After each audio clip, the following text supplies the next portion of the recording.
Hey guys, my name is Chime, and I make mostly melodic dubstep. Hopefully you've heard of me if you're watching this. I'm just gonna get the stream up on my phone so I can look at questions and such. Okay, sweet. So yeah, today we're gonna be looking at two different tracks. The first is "Wait for Me," which is, I think, arguably like my biggest tune. It got play out from Excision, and that kind of exploded it a little bit. And then also Interdimensional, which is the title track of my last Disciple EP, and it's a collab with Ace Aura, who I think you'll probably be familiar with. Cool. Yes, recording, all that good stuff. Cool. Yeah, so let me play through the project. This is the project for Wait For Me. I'll play through it first and wait for some people to get in here. Yeah.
Alright, check.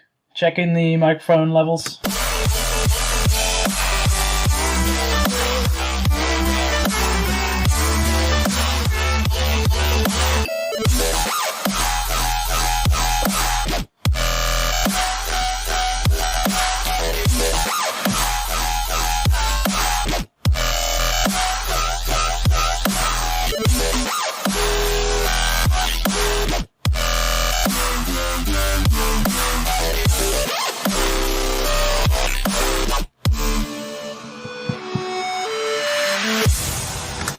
Alright, so the tune continues pretty similarly until the end there, so I won't play the whole thing.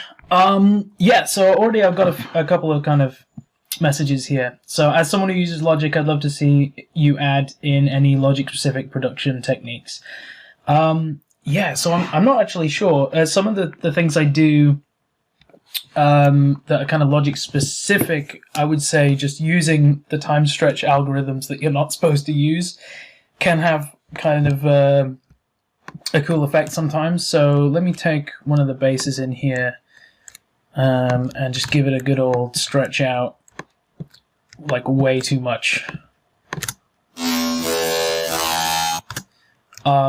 Yeah, Logic can get really gnarly with this sometimes, especially in like monophonic mode. You see, because I've upgraded to Logic Pro Logic X fairly recently, they have sorted that out. But that's something I would do. Oh, we need to bump the audio a little bit more. Okay. I think this is a particularly quiet project file, just because of the way I've dealt with stuff. But yeah, that's sort of a Logic-specific thing. But Logic 9 had a very gnarly way of time stretching, especially in monophonic mode, and sometimes I'd use that to make these kind of weird, squeaky basses and stuff. Yeah, so I guess I'll just kind of go through the project bit by bit and explain a couple of kind of techniques I generally use. I mean, this track was made, I think, about 3 years ago. So obviously things have advanced since then, but I'm still using a lot of the techniques I did back then. So let's start off with the drums. So this is kind of, yeah, let's have the drop drums here.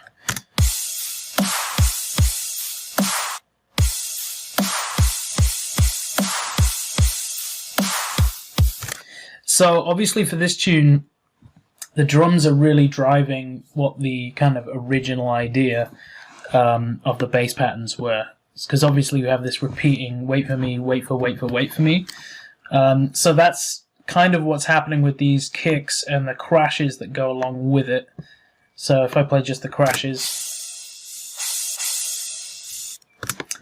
which is not, pretty atypical of how I do my drums usually. Usually it's pretty, 1 and 3. But in this case, I needed something that really drove the beat along. So in order to do that, I used kicks for every one of those instances where that phrase repeats.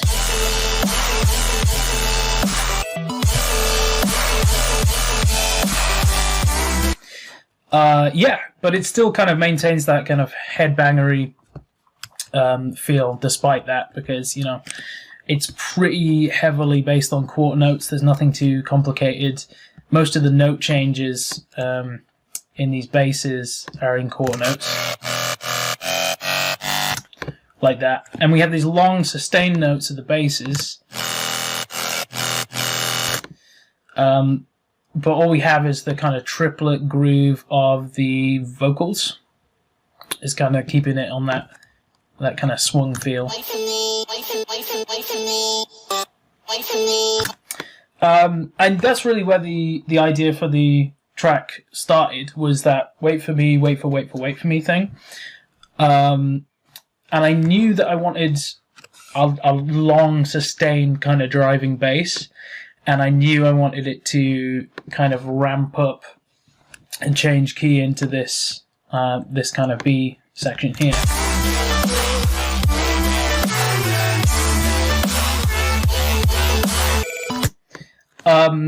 So that was really the idea, and originally, before I had the vocals, I think I still have it here, yeah. So this cloud lead here was what I used to kind of draft the idea before I recorded vocals.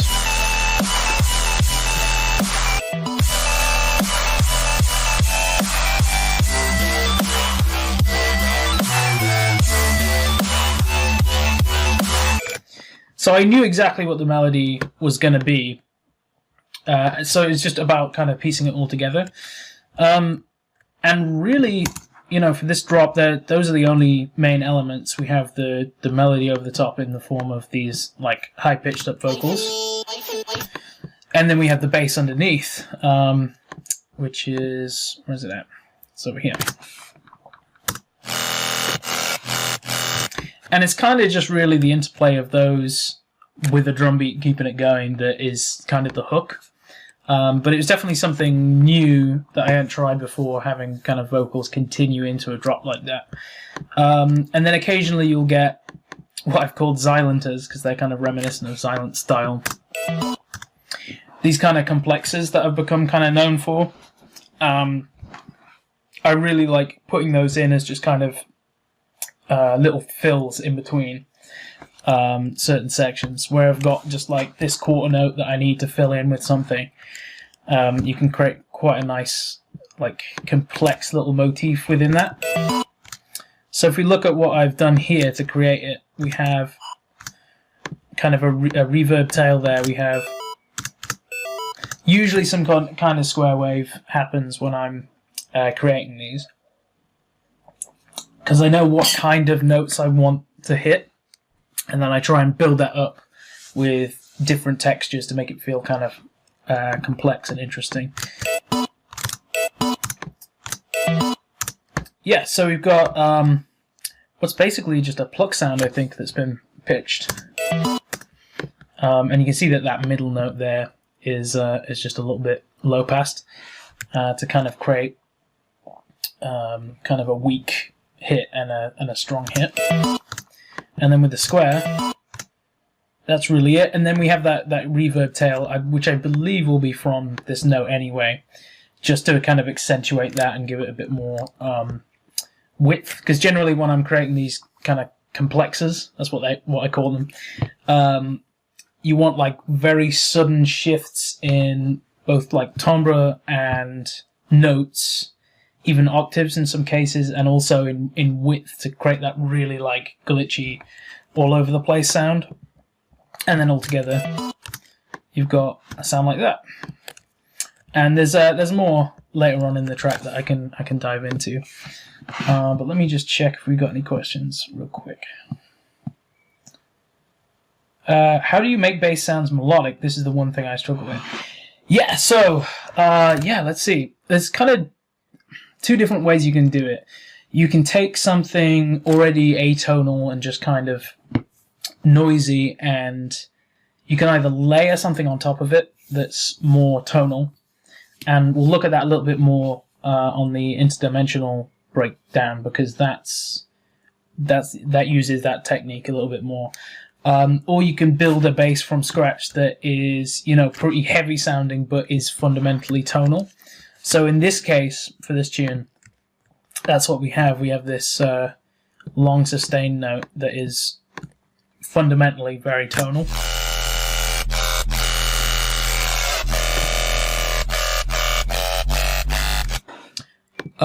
So if we look at the patch here, let's see what we've done. So already using, pretty flat LFO to just bring out that one tone that we're hitting on the wavetable. And we're using this oscillator with, we just got a saw wave, which it's FMing from, just to add that screechiness. And this is up 4 octaves, so it's definitely getting that more high-pitched squeakiness to it.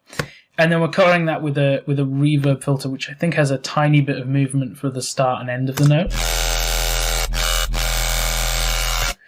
And what I'll generally do when I'm using a reverb filter or a flange or comb filter, anything that kind of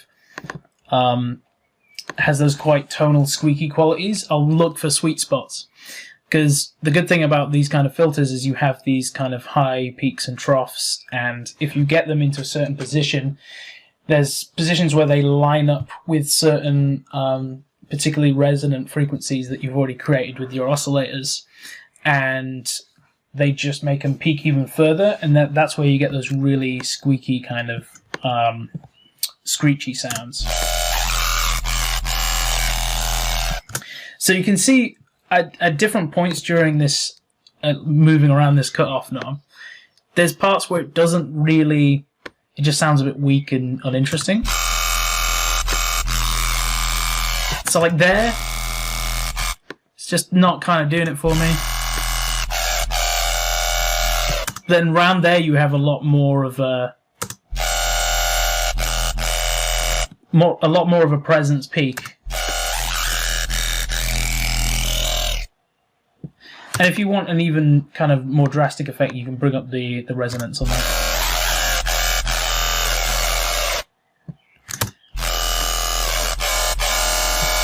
Like there you can hear that, I think...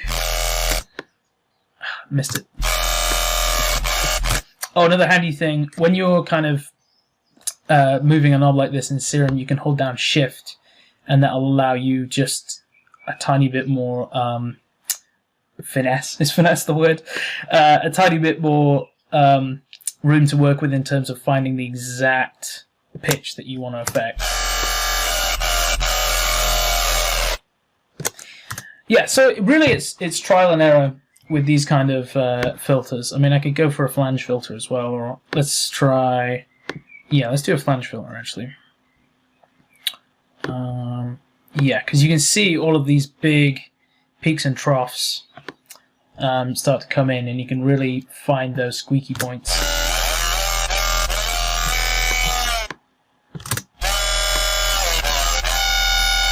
Like there.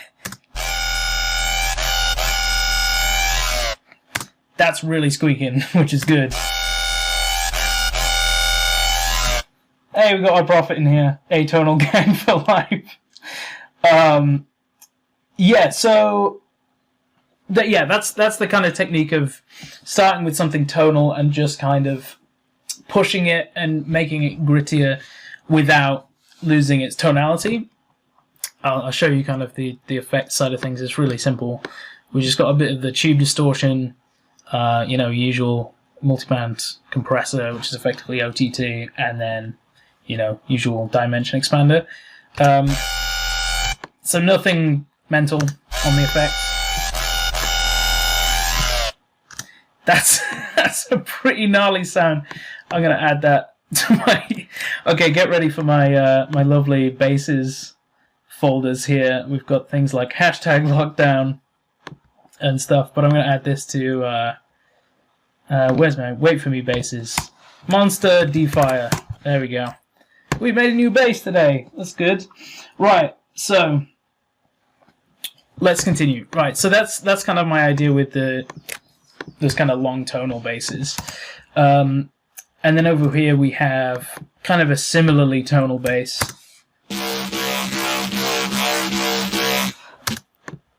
And I think this is coupled with this sound as well. And I think these are massive patches. And basically most of the sound comes from this this phase mod here. And I think these are basically two different versions of exactly the same patch, but with just different phase positions. In general, when I'm creating a new bass patch, I'm trying to find. I'm not looking for one sound. I'm looking for a patch that can give me sort of a variety of sounds and different timbres and things, so I can go through and I can create variations just in the way the basses sound. So that's how I make tracks like, I guess Here We Go is a good example of that, and Face Punch, where it's very simple. It's playing the same melody several times over during a drop, but I'm introducing the same patch duplicated with very slight changes to change the tonality of it. Or say it's gonna bring out a different harmonic, so like the 5th instead of the 7th or something, in order to have the same melody play again but have it feel new and different. And you can kind of bolster that with other background elements to make it feel like it's new, but it's what you've just heard again. Yeah. Just going to check the chat here. How do you match your fills to your main basses? I'm not quite sure what you mean by that, actually. What do you mean by match? Comment and I'll get back to you. Do you record your own vocals? Yes. Okay, so this might be a good time to go into the vocals for this tune. So this was actually the first time I featured my own vocals on a track. And mostly I wanted to do that because I kind of knew what the lyrics wouldn't make sense coming from a different vocalist. Basically, this tune is about, it was me going on my first American tour, and this track was made in the lead up to it. And it was kind of this bittersweet feeling of, I was leaving my fiance at the time for the first time for I think it was about 2 months. And yeah, so it was kind of like, I've got to go live my dreams for the first time, but also I've got this kind of detachment to deal with. So this is kind of directed towards her. It's like, yeah, I'm not going to get too deep into it. We'll go into the production stuff a bit more. So here are...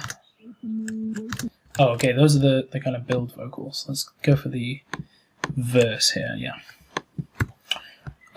So this is what they sound like. Let's get all of them together. Ooh, initializing core audio.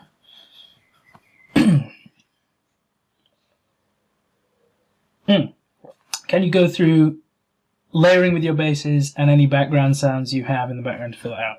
Yeah, we'll look at that in just a moment after the vocals. So here we go. This is what they sound like. When times get hard and all feels lost. So I think the vocals ended up being quite ethereal and spacey because I wasn't really confident with how my vocals would turn out. So I think going back now, I would kind of take off a lot of the reverb that's on this.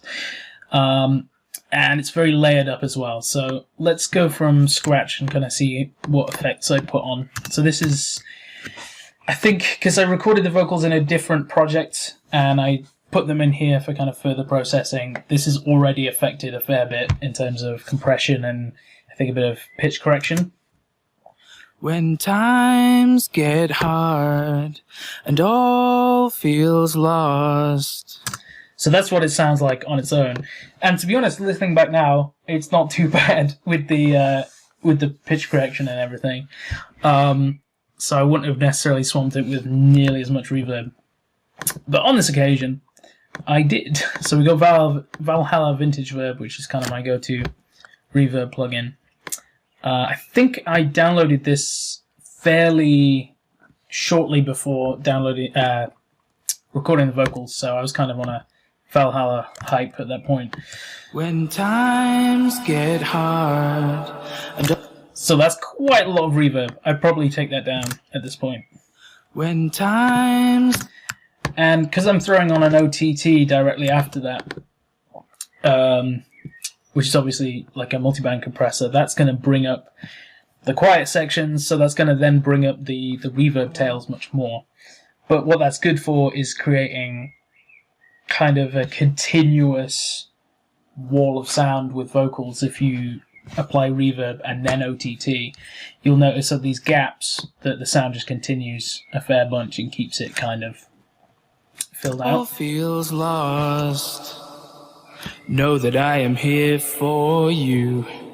It also creates an effect as if you sidechained the reverb with the original vocals, which is something you can do where you dip the reverb when the vocals are playing and bring it back up when it's not.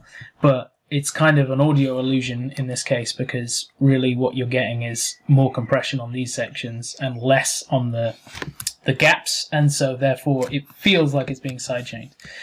And then we got some stereo delay as well. When times get hard and all feels lost. Nothing crazy going on there. It's just a half note and a quarter note. And then I think, yeah, just a bit of EQ to take off a bit of the low end. I was struggling because this is quite a low vocal part. I was struggling to get everything to fit into this section because it was...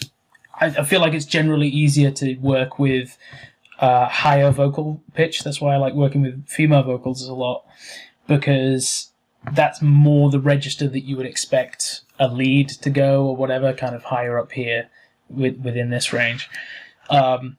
So because this was low, I was struggling a fair bit to kind of get it to fit in the mix. And I ended up turning a lot of shit down. Oh, let me... that off. So yeah, so originally these twinklers, which were just square waves that I made out of MIDI. I'm not sure where the MIDI's gone, but these used to be kind of up front and center.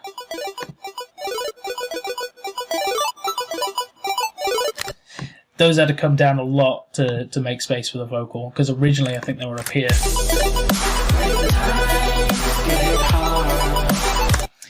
And generally when I'm mixing, or I guess arranging a track, I'm looking for what is the main element and what is a background element. Because if you have two main elements fighting for space, that can immediately create difficulties with, you know, what the listener's ear is trying to be drawn to. There's some producers that do it very well, where they have kind of two different opposing kind of main sounds going on in a drop or whatever section. But on this occasion, I kind of decided to make these twinkles more of a background element. I think originally I wasn't going to be putting vocals on this section, but I decided I would, and therefore these had to come down. Yeah, still to this day I feel like it's a little weird, this section. I'm not super happy with it. But yeah, I'm always looking for those things that I go, okay, I've got these two conflicting elements, which is going to sit in the back, which is going to come up front, or can one of them go an octave up or an octave down to just sit in a different space? in the mix. So that was a decision I made for that. So other than the effects that we have on that main vocal, we also have this. So this is something I still do quite a lot with vocals, is parallel distortion. So you might have heard of like parallel compression. The idea is you have this exact same channel copied across, and I've just loaded it with distortion. In this case, I've used isotope trash and just absolutely mashed it. When times get hard. And so I've used a pitch corrector, which is basically auto-tune, because I wanted the vocals to sit between something more natural sounding but still tuned correctly. So by having this parallel distortion that's sitting behind it, it's just reinforcing the correct notes a little bit more. So this is what it sounds like together. I'll take the reverb and the delay off so you can hear that. When times get hard and all feels lost. I also felt as well that using parallel distortion like this just adds a little bit of crispness to the high end, and it helps push the vocals through the mix a little bit more, which is what I wanted to do, obviously, because it was conflicting with that more twinkly lead.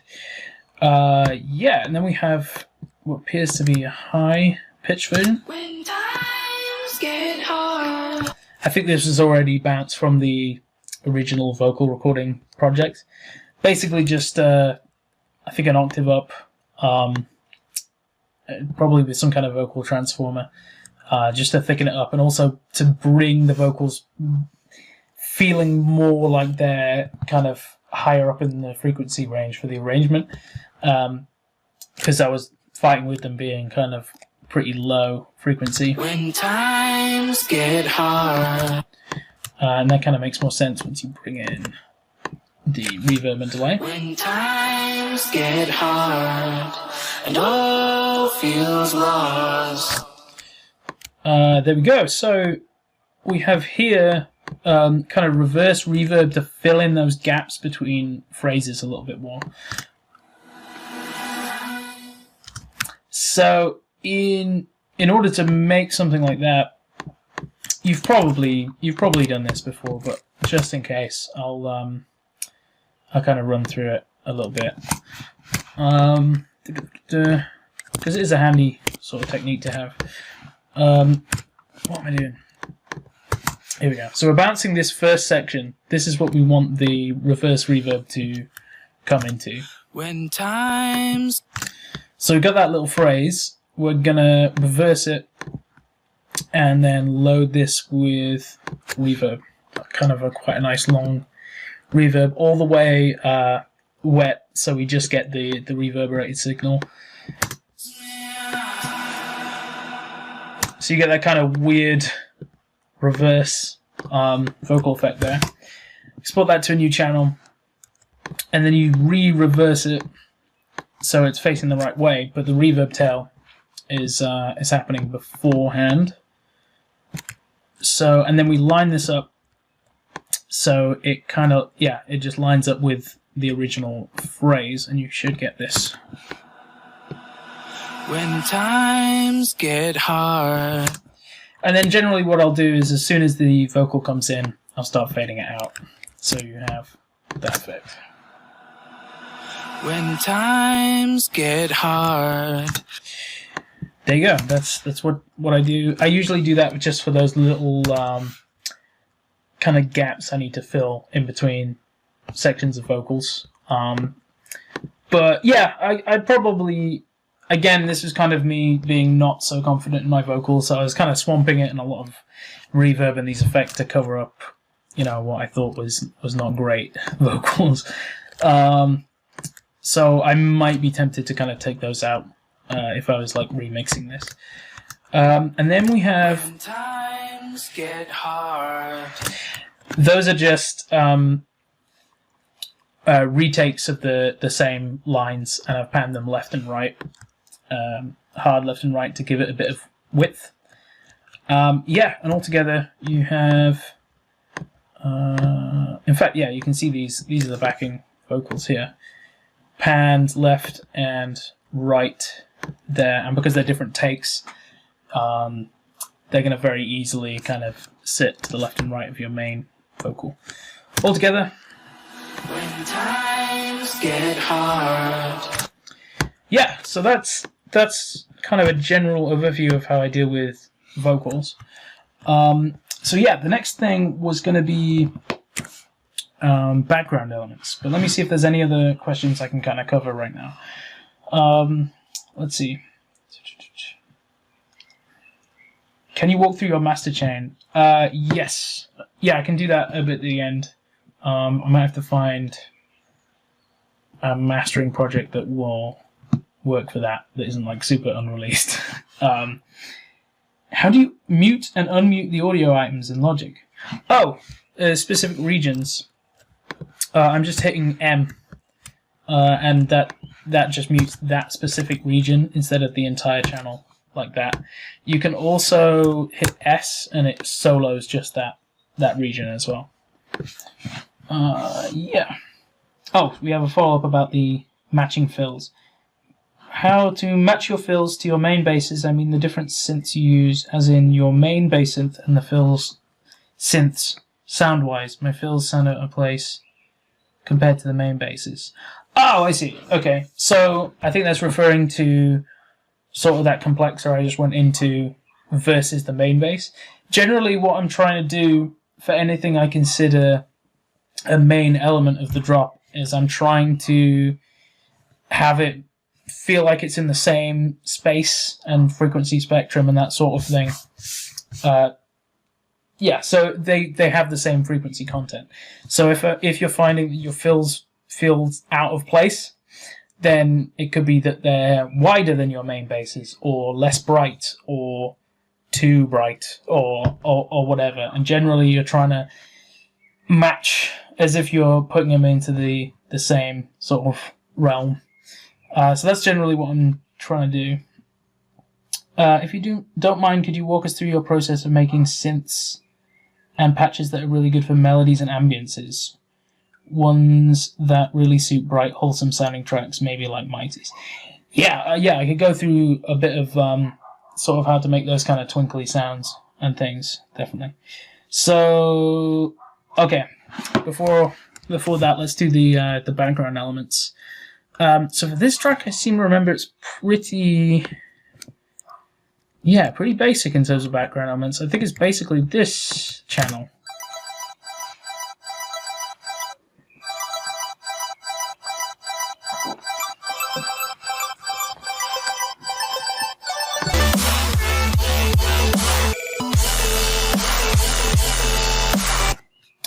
Yeah, that's practically it, because everything else is sort of filled up. We have the vocals taking the higher pitch. We have the basses taking the lower, kind of mids and bass. So really all we need is this to gel those together. And so this up follows the main chord sequence and melody as well. So I got the MIDI here. I usually, for arpeggios, end up mousing in all of the MIDI notes, because I like having just the control of like these tiny little variations. Yeah, and you can see, to make it kind of quite twinkly and that kind of plinky plonky sound, I've got an octave up sitting just before an octave down on these notes. So as I play it, I'll take the reverb off as well so you can hear.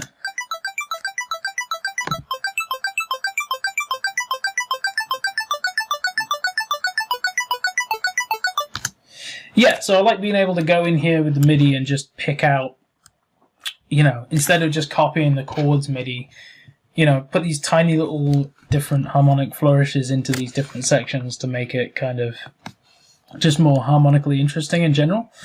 Yeah, so I've just got some, I've got some old Logic, terrible reverb on that. That's probably, that shows you that I definitely got Valhalla during this project. And we got stereo delay on there, which, so I've actually got this deviating slightly from the quarter note, and that's something I'll do to create an ambience or a kind of twinkly thing. So if I wanted this to be even more of an ambience and less of an ARP, generally what I'll do is deviate pretty wildly on the stereo delay.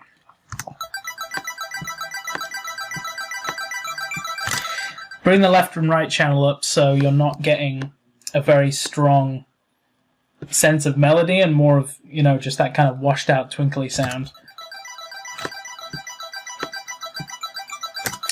And right now, I'm getting that triplet vibe still. So I'm just going to mess with the deviation until I feel like it's more of a washed out sound.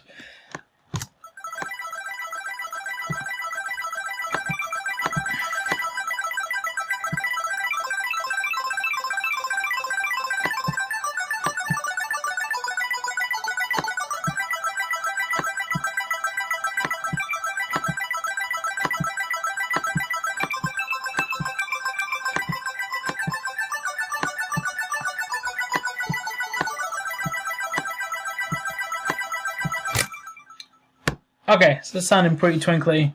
And then we can chuck a reverb on there. And of course, if you want to go all the way ambient, you can just do full wet at that point.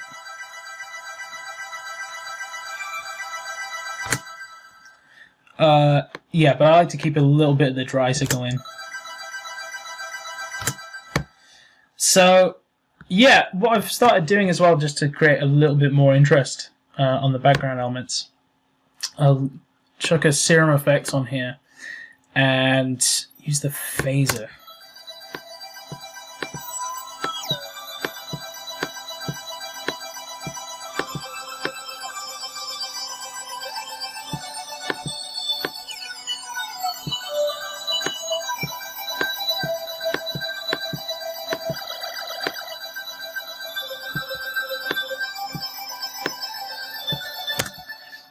And you can even control this with an LFO.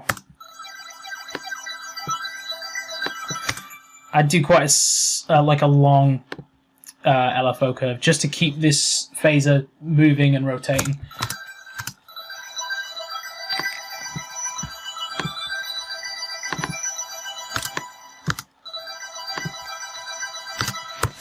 So from there, what I usually do is I end up exporting to audio. And a lot of what I do kind of revolves around reversing stuff and pitching it up and down, really. Because you can, out of this one sound, create various different sounds from it just from pitching it down or reversing it or whatever. But you can also thicken it up with itself. So say if I take this and stretch it out twice its length on pitch mode, you've already got something very, kind of more gloomy sounding. Yeah, and then you can layer those together. And generally when I'm making those complexes or fills, I'll take pieces of this and, cut it together with some of the other elements of my track to make those real fast timbral shifts between different textures. But we could go even further and pitch it down even more. See what that sounds.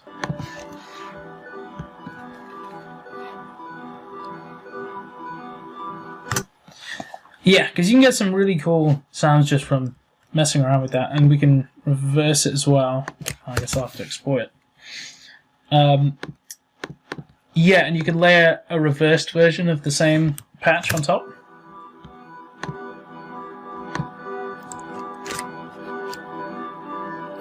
And you got instant ambience from basically any tonal sound you got going on. And then from there, if I wanted to create variations within this ambience, I'll actually just go into an EQ and look for the kind of resonant peaks throughout the sound, and I'll just boost some of them. Oh, sugar. Let's get that on solo. There we go.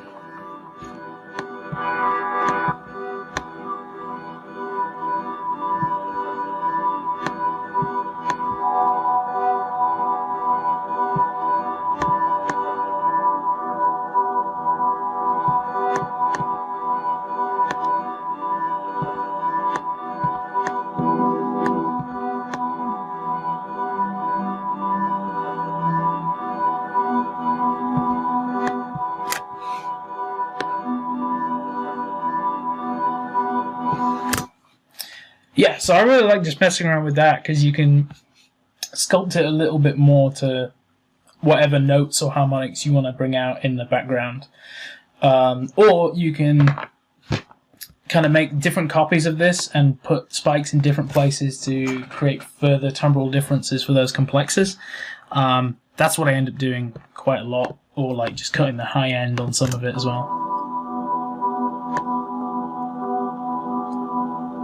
So from that one arp, we've got, something really quite smooth sounding, and because of the phaser we used on it as well, it's not going to sound the same all the way through because we've got that LFO sweeping up and down very gradually. It's nice. It's nice. Sounds good. Okay, so I've got a feeling I'm really behind on questions, but I'm going to get through them. Do you group your tracks together and process the entire group, or is this typically how your project files look? Yeah, so I don't really end up grouping a lot of stuff because I know that's quite a typical Ableton thing. I don't end up doing that, although now that I've moved to Logic X, it's a lot easier to do that with, I think it's called a stack, create track stack. Yeah, and then it just puts it into one thing.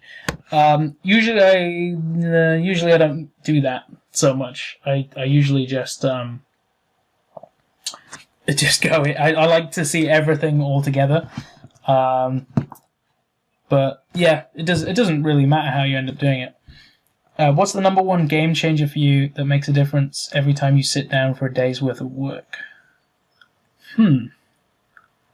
I don't know. I can't really name one thing that's been a game changer recently, because I think for the past, like 3 or 4 years, I've been reasonably happy with how my music's been sounding, mix down wise and stuff.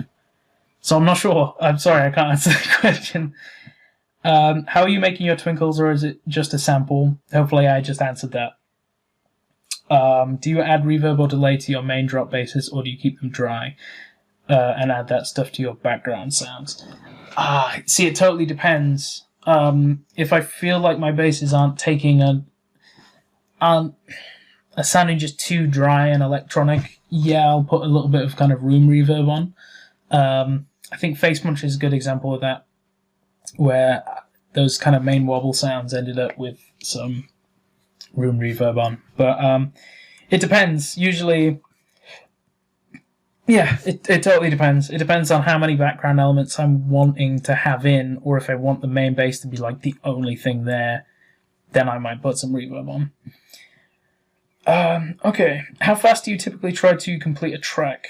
That's another, completely depends. Like, there's some tracks that I've found old project files for. I was actually going through an old hard drive today from like 2010, 11, when I first started making music. Sometimes I'll drag those back into the future and end up finishing them off, or taking parts of it and Frankensteining it into another project. So, I don't know, did it take 10 years to make that track? I guess technically. But, I don't know. And then there are other tracks where they come out in a day. I made a drum bass tune for the first time in years recently, and that came out in a day. And Double Jump was another one that came out in a day, because it was very simple.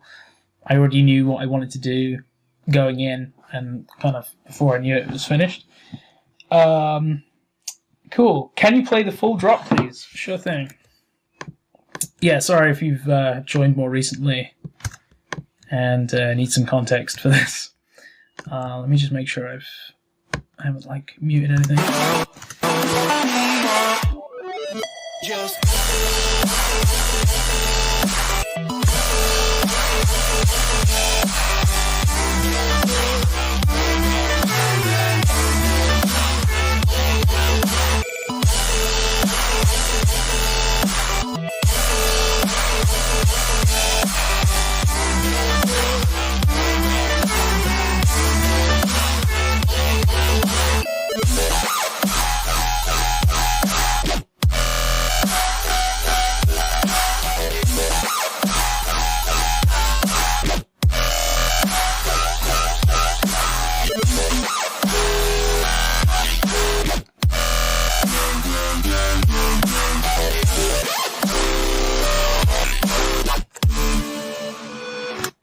Alright, there's the full drop. So you got context.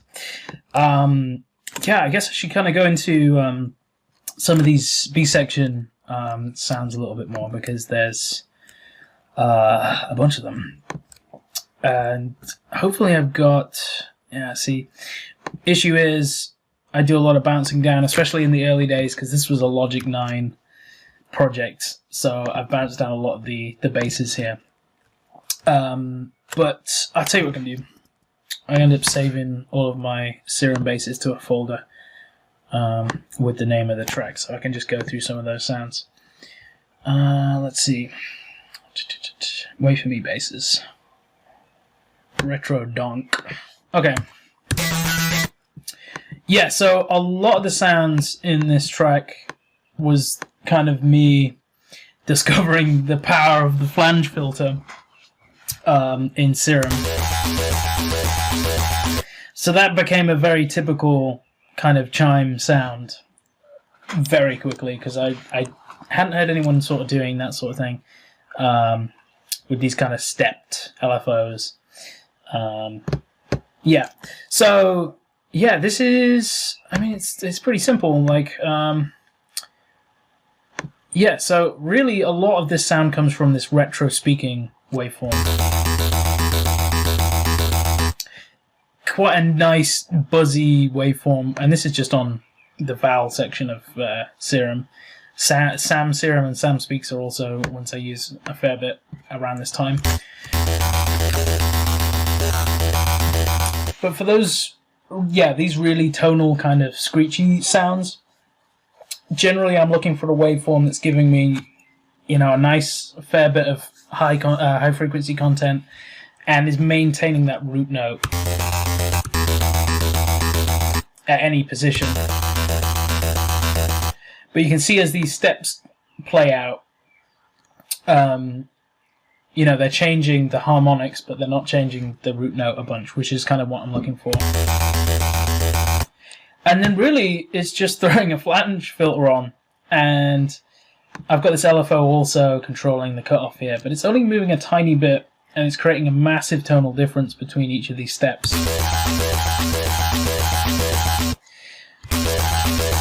So you can almost hear that the harmonics are playing its own melody. Do, do, do.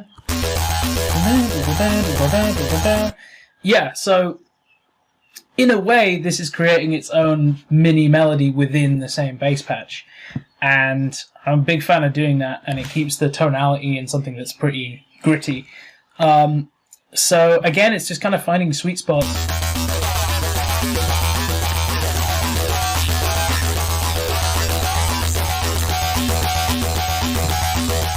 So that's another quite a nice point of the cutoff now.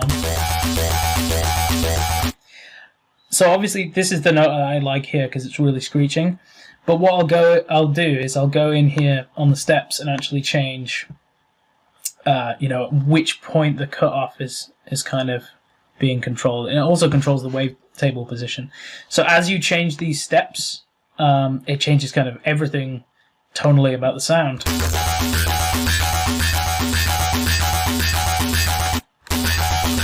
Like, that's kind of cool, but it's not really in the key I'm working in.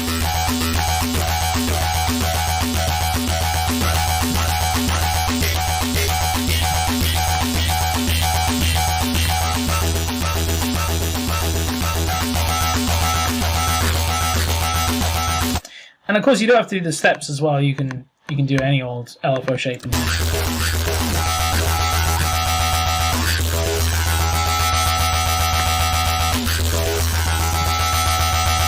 And if you get this issue where, you know, this wavetable is changing its timbre like a little bit too much, like it's stepping, you can just go in here and put morph crossfade. And what that'll do is, instead of having it kind of scroll juttering between each of the different waveforms, it should more smoothly and seamlessly go through.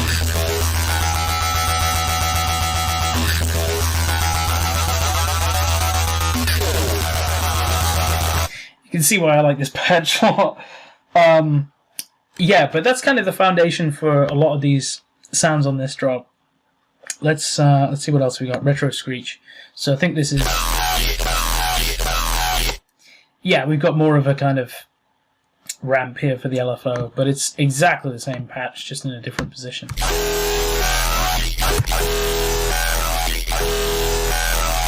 So in this case, I actually used that jittery nature of the waveform here to my advantage, because I think about this point, half of the way through this LFO, it actually changes tone. Yeah, just messing around, really. There's so much you can do with this. Just these, like, LFO, flange, wavetable position. You know, there's so much you can do with that. Let me see if there's anything else to go through. Yeah, so I found these old patches that I was using for that main long sustain note. And it'll be more recognizable here. It's the same kind of fundamental thing as I've picked, you know, tonal sound and then something to affect it. That's really what we're going for, to get those screechy sounds. Yeah, what else have we got? These things. So I believe this is a massive patch, and this is one I've used a long time. Yeah, and the kind of thing that drives this sound is this formant changing position. And you can see I've got a tone macro here, which I'm actually automating. Yeah, you can see. And again, it's that kind of idea of creating a patch where you're creating a kind of scape of sounds rather than just one. Because here, with these different automations, you get these different sounds every time. Yeah, and then, you know, throw some reverb on that.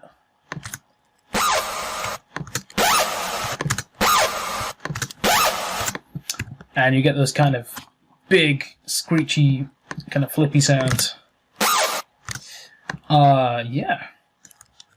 Basically it, really. Very, very simple. I've never really been much of a sound design person. I'm more just like, yeah, that sounds cool, let's get it in. You know, for this track I was more focused on this sort of first section and getting the melody right and the idea for that. Because that's really the riff. It doesn't necessarily make a huge difference what sounds are playing the riff, if that makes sense. That's generally where my focus is. So yeah, I guess I'm going to move on to Interdimensional in a minute, but if you've got any other questions about this project before we do that, yeah, make sure to get them in and I can dive into those things. Okay, so what is it you look for with upcoming melodic dubstep producers? I think mainly what I'm interested in is a signature style. I think dubstep producers in general have really lost that sense of kind of uniqueness. There's a lot of people kind of sounding more similar to each other as they kind of trend hop a little bit. But with a melodic producer, I feel it's easier to get your own style because you've got, you know, all of the harmony and the way you create melodies and everything, and the chords you generally like are generally going to be colored by what you're like and what you enjoy anyway. So that's already something to set you apart, but also, yeah, is there a world they're creating? Are they going for kind of a spacey vibe? Are they going for like a cutesy vibe? Are they going for kind of a heavy vibe? Whatever it is to make them stand out, that's what I'm looking for. I like to be able to point at an artist and go, that's that guy, dude. So yeah, anything where it just screams them and their personality is what I really enjoy. Especially with dubstep, because it's, you know, dubstep is so obnoxious anyway. Like, yeah. Okay, what's your thought process of getting a tonal wobble and how do you approach it? Yeah, it's kind of similar to what I've been showing you, really. I'll open like a wobbly patch in Serum. I think I've got an old school folder with all the kind of wobbles in. Yeah, here we go. Let's go Wobble Disciple. I think this is the one from Potions. Yeah, especially with the more old school kind of wobbly sounds. Excuse me. It's very simple waveforms you're going for anyway. So here we've just got a square wave. And we have whatever this mellow but unstable waveform is, just a very simple waveform. And it's really fun to work with these because it's really gets a lot of the sound design stuff out of the way and just allows you to focus on what the melody's playing and the kind of interplay between this tone that you're putting on top of this other tone. And of course you got the low cut filter. Low pass filter, that's it. That's controlling that. And in this case I've got a bit of downsampling, which is creating that kind of bit crushy sound. So without it, it's like that. But yeah, you can focus more on the melody and also the patterns of, you know, how your LFO shapes are working.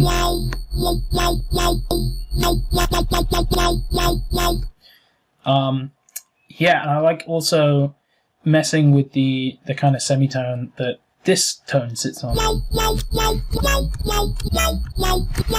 So the +4 is a pretty classic one, but you can also do sort of +5 is interesting. And +7 as well.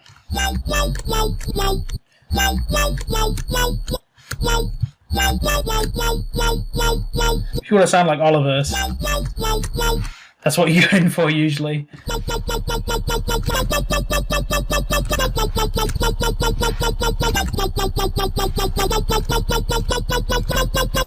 Whatever, yeah. But yeah, literally with those wobbly sounds, you know, they're some of the easiest sounds to make. It's just create a nice buzzy tonal sound like that, and throw a nice wobbly low pass filter. Yeah, there's actually a really good tutorial from a crusty old Rusco studio where he's on his off-white desktop computer, where he kind of just goes through this wobbly process, and it's still really useful, especially if you want that kind of authentic kind of UK wobbly sound. What do you use to sidechain, and which elements are sidechained to the kick? In the case of this track, it's literally manual fades. Everything is just manual fade-ins, and that's something I quite like about Logic, is that you can just do this and go, I want this to fade in this much, or even just use the fade tool. Yeah, so I have it in complete silence, and then it fades in slightly after the beat.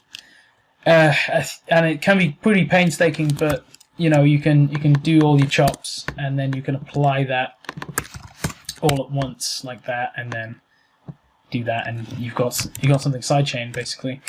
Doesn't give you as much finesse, but it gets the job done, to be fair. Yeah, typically I will sidechain everything to the kick and snare, and that does generally include like tops, like this open hat here. Because kind of the most precious thing about my mixes is the transients of the kick and snare. I want to keep them really, really tight. I tend to struggle mixing more if I've got several things hitting at the same time as a kick. So a lot of the, I guess the sort of rhythm way to do it is have a hat playing on the kick, on the snare, or clap or whatever, and kind of building it around that. I find that I end up struggling with that.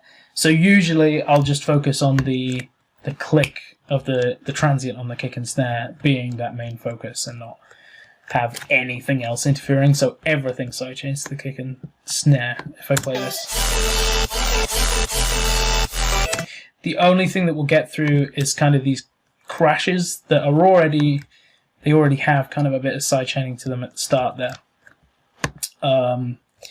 Yeah, kind of less transient percussive focused, elements like that just kind of wash over the top. Those are generally fine to sit over the top of a kick or snare, but everything else gets cut. Can you go over your process for making vocal chops if you didn't already? Yeah, so I guess this tune isn't a fantastic example of that, just because I actually sang the vocal chops, because I knew how I wanted it to be chopped up anyway. So for this note here, this note at the end, I literally just sang a long note at that pitch to cut into place.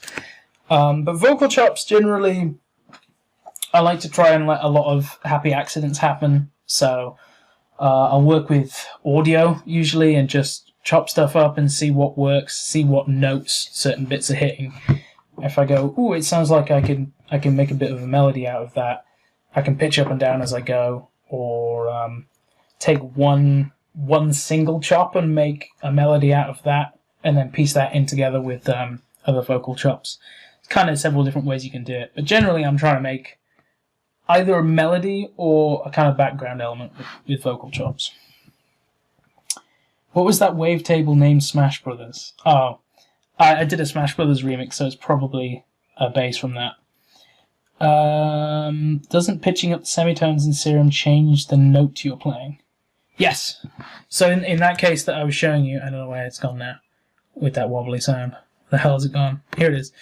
In that case, we have two oscillators being played. So that's playing our root note. And this, if I'm changing the semitone up, I'm effectively making a two-note chord.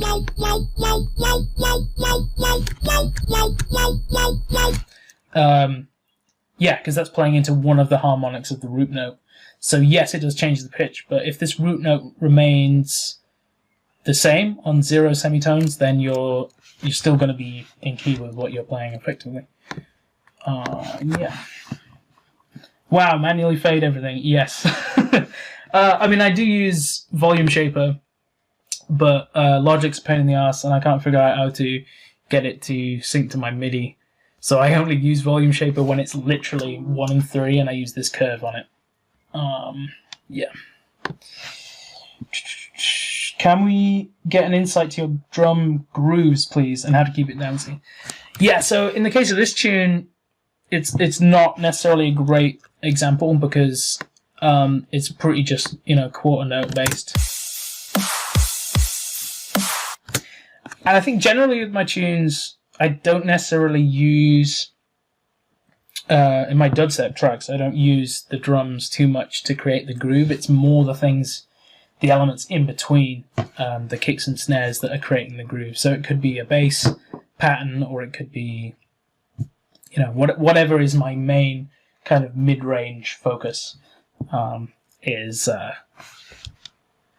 what I use to create the groove. Jesus, that was a hard sentence for some reason. All right, so I think now's a good time to go on to Interdimensional, which is my tune with A5. Ace Aura, different A name. Here we go. So I actually have two projects for this. I have one that's kind of more of the original mix, and then we have one that's stemmed out. So I could change a few more things. You know what? Just for the playthrough, because I'm going to play the full track through so you can hear it and see what it's like. I'll play the stemmed version because that's kind of more, close to the final sound of the track.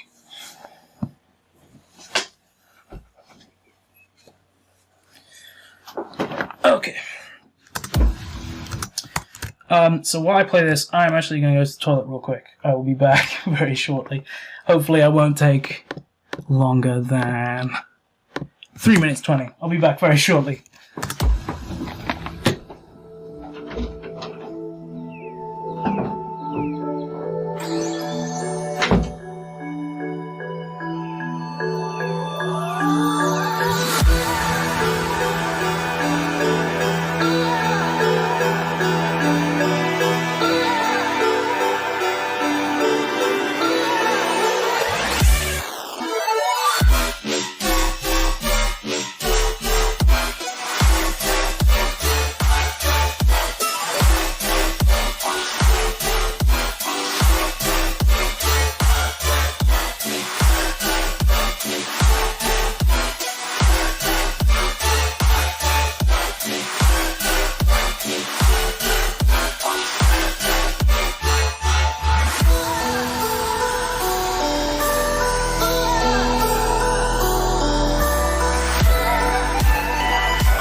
Alright, so there's basically most of the tune there. So, yeah, you can see this is kind of just a pretty messy project at the end of the end stages of this track where I've just thrown stuff in and make little changes and stuff. So in order to get a little bit more in depth with this tune, I'm going to go into the non-stemmed version, which has some of the more original patches and that sort of thing. So, wow, melodic rhythm, that's super cool. Yeah, so that was kind of the idea. Eric Ace Aura is kind of the guy for that melodic rhythmy sound. I don't know if you'd call it rhythm. It's rhythm inspired, definitely. But yeah, so this is an earlier project, so it will sound a little bit different. It's also very loud. Let's turn that down a bit. Oh, complete with the original interdimensional pre-drop.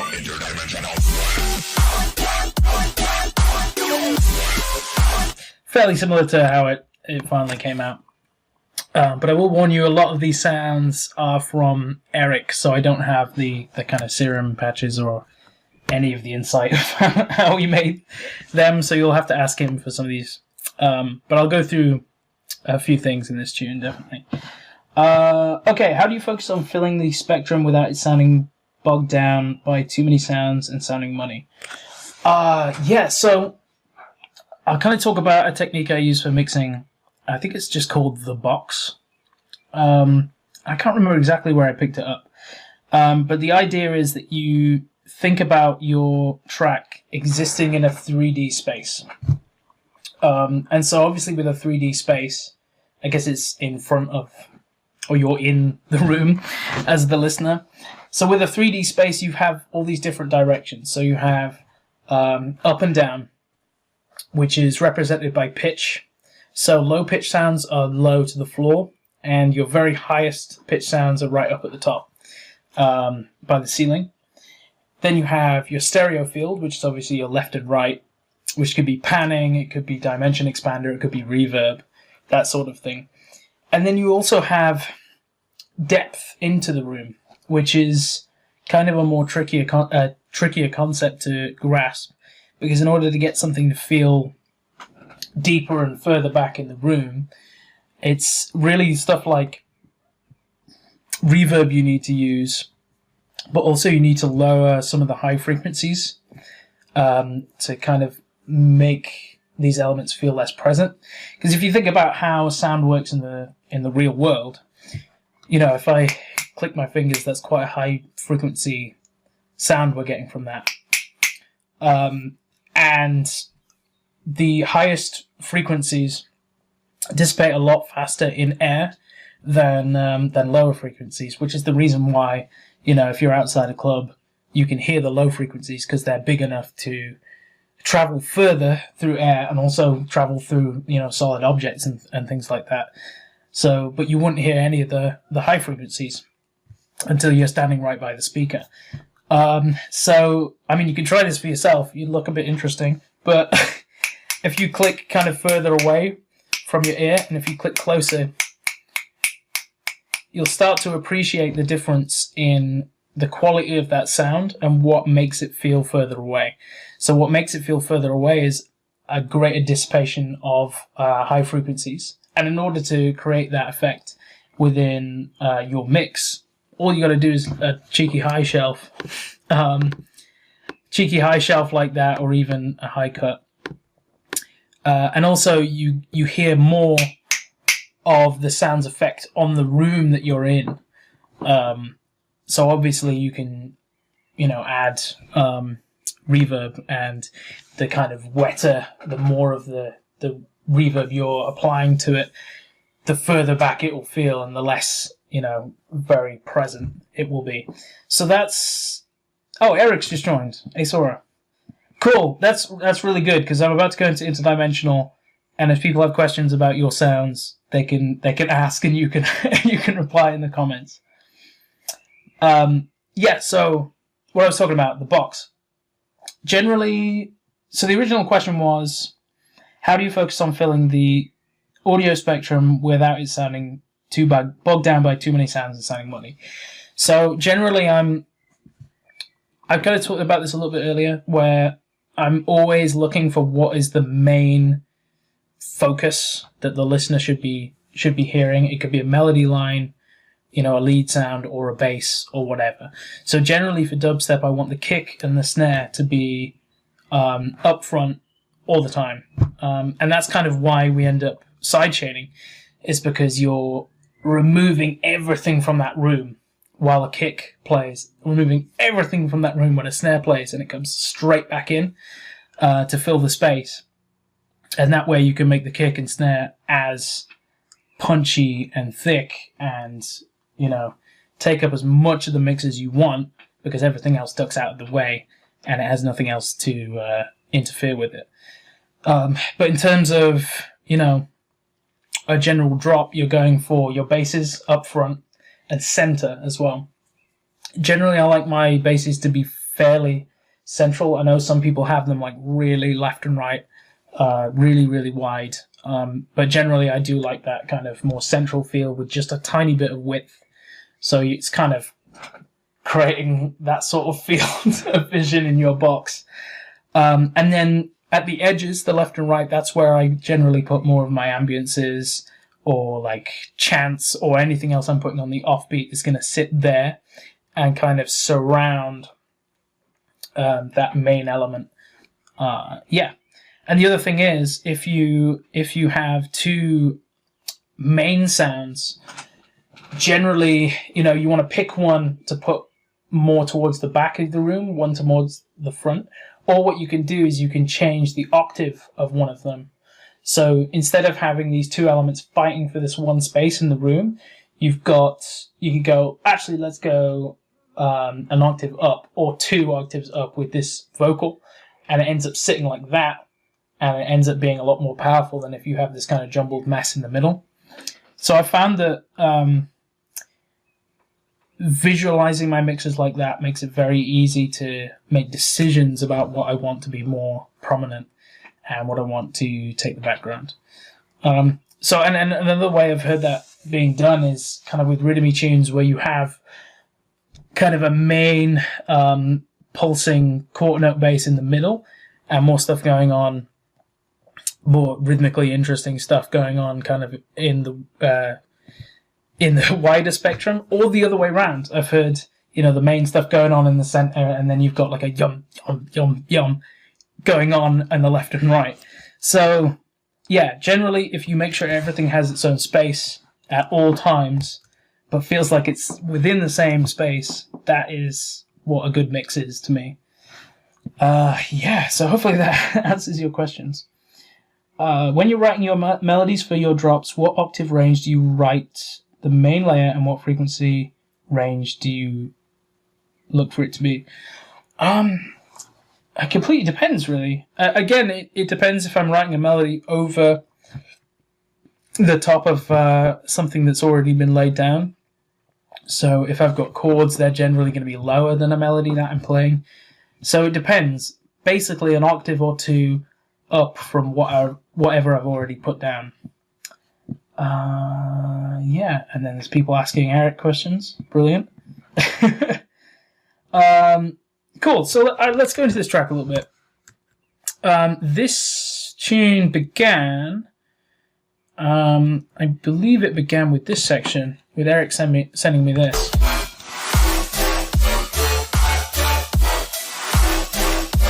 So there's a few bits missing from the stemmed project, but yeah, originally we had these pieces. So you can see I backed that up with my own bass here. I wanted to bring out that kind of low-mid, kind of yo-ish kind of feel underneath these sounds and just kind of back it up a little bit. So we just have a very simple kind of bass there. And also, I added a trombone.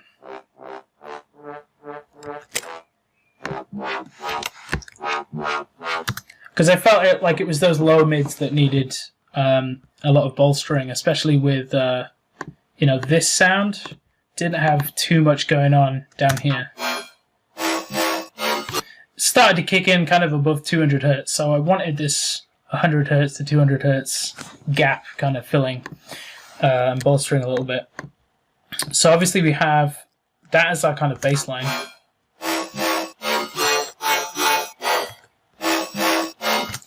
And obviously Eric's, I think, applied a resonator in this case to create more kind of tonal interest in this sound.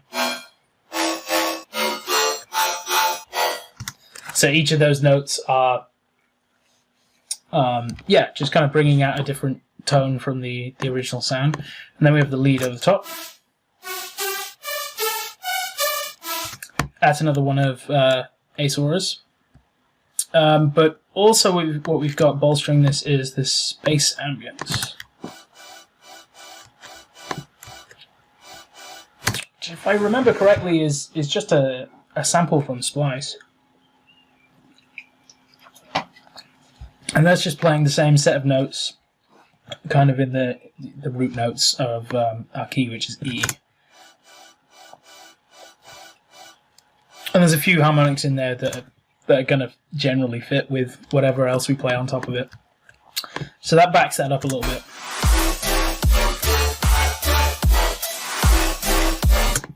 And then we've got background synths here. I think this is from Eric as well.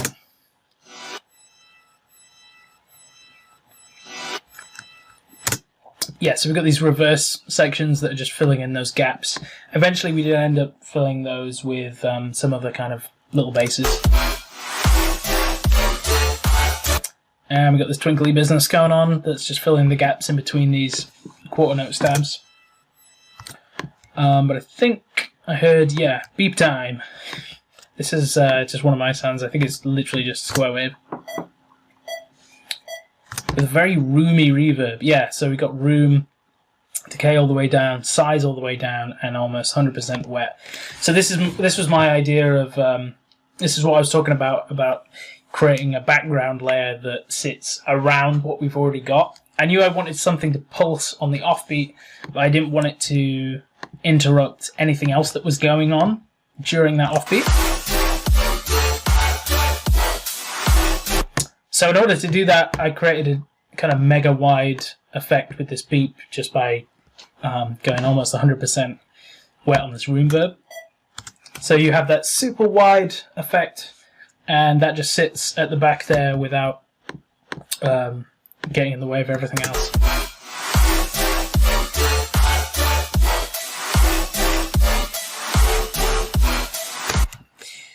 Yeah, fairly simple. And then, we have another layer coming in.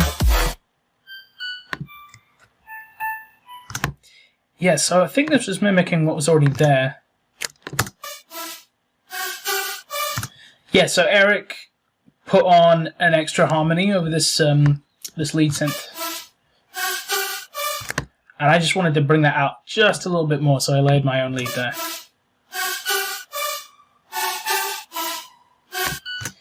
And then in this case, this is actually...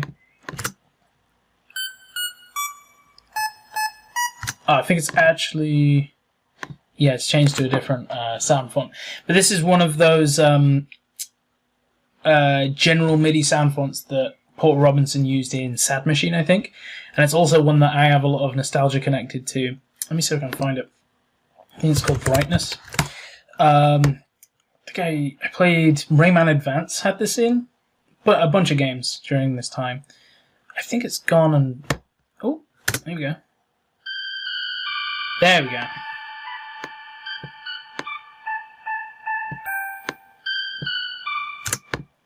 There we go. So it's that sound. I think only certain notes are deciding to...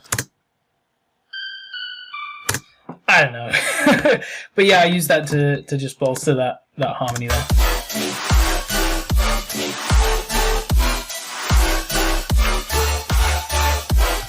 Okay, let me just catch up on the chat here. How are both of you all able to collaborate with different tools? Would love to see some insight into how you convert an Ableton session to Ableton session to a Logic one.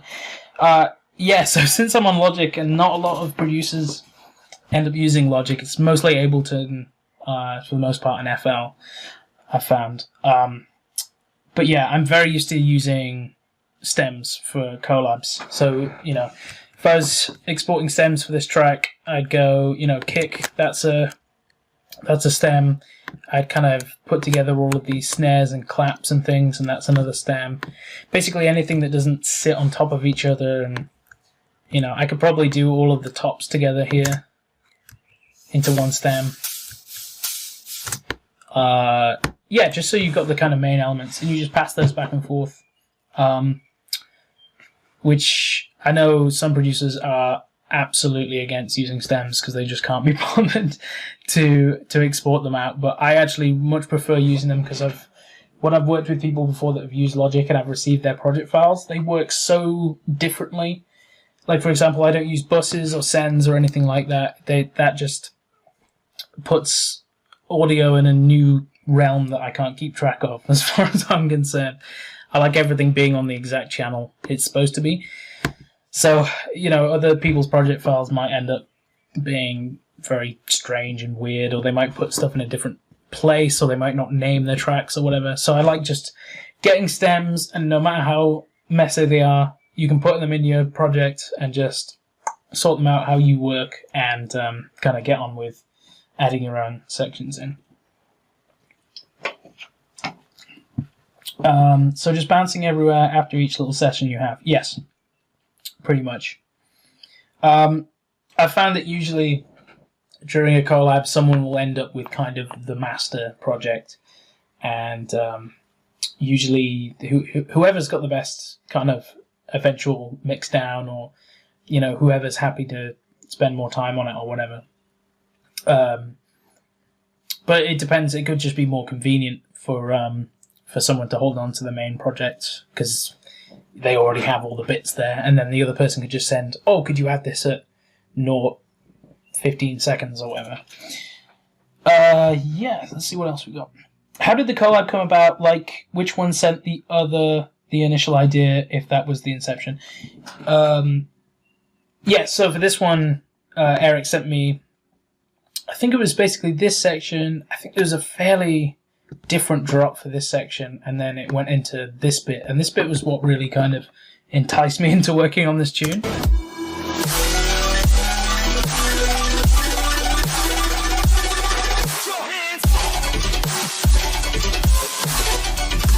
Just really kind of interesting twinkly stuff, and cool kind of long sustained notes with other shit speeding up over the top of it. So yeah, in this case, Eric sent me that. I kind of developed it, and then I ended up with the kind of master project, and he sent me some extra bits to kind of go throughout it. And generally, I feel like I work better on top of somebody else's project because the idea is already there, and you know, I've immediately got ideas like, oh, I could do this, or I could swap this sound out for this, or this is where I can kind of inject a bit of Chime signature stuff. So yeah, but it completely depends. I'll send other people ideas all the time as well. Okay, people asking Eric questions. Is there any specific place to find sound fonts? No specific place. I literally just put the name of the game in with sound font and see what I can download. If you don't know what sound fonts are, for other people watching, they're basically the kind of the instruments that you would find from certain video games. A lot of people have kind of ripped them from the games and made them available as sound fonts that you can plug into a sampler. So I use the Logic sampler EXS24. I downloaded a bunch of sound fonts. So, for example, I can go into, let's do, where is it? Super Mario 64. I've actually hashtagged some of these. Here's the Bob on Battlefield sound, for example.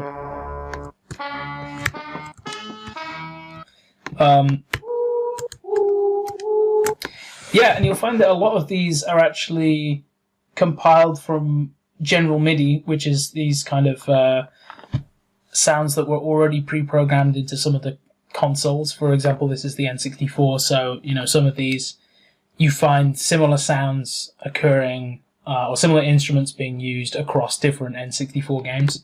So, yeah, and others are just literally sound effects from the game.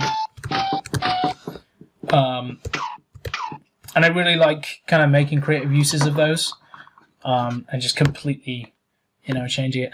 But I like the idea of creating nostalgia on the first listen, which should be impossible with music, right? Because in order to be nostalgic for something, you have to have heard it before at least, and quite a few years ago. But if you're injecting these kind of sounds that you might be sort of familiar with, if you're kind of a similar age range to me, then you have that, this is giving me that, I don't know, Mario 64 vibe, or, I don't know, Rayman.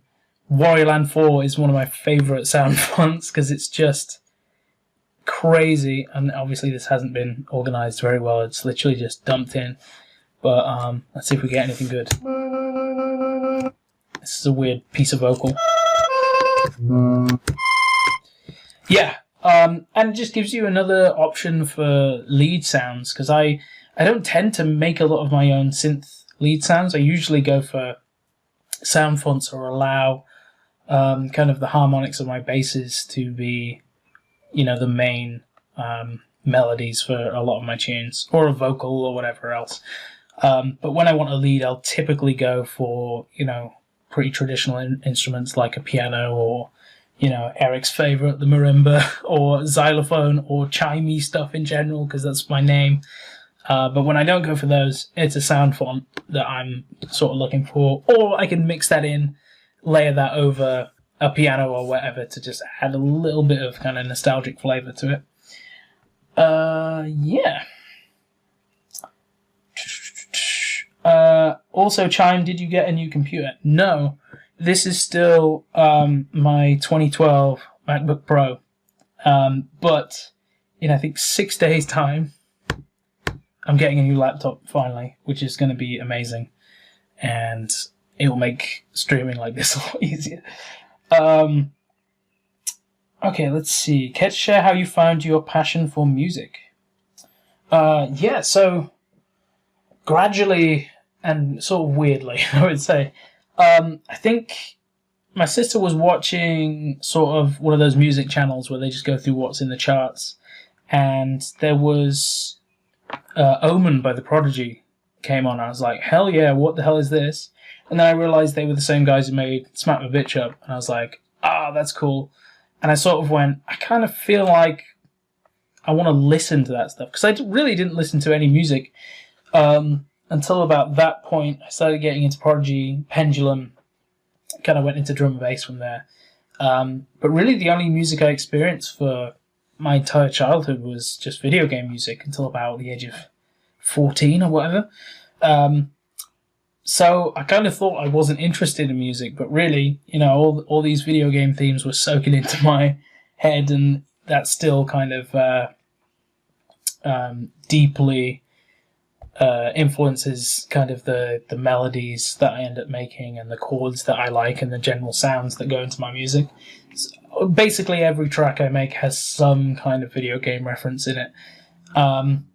So, yeah, really it was hearing Omen by The Prodigy and going, this is sick. And then I started getting into listening to more music. I think slightly before that I liked Guitar Hero. I didn't really like any of the music on it, apart from Dragon Force. But yeah, I guess that kind of explains that. Eric asks the question, what kinds of things did you do to create the ambience in the intro? Right, let's have a look.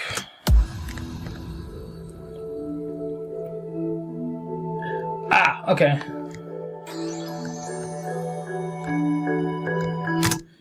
I think it's this that you might be referring to.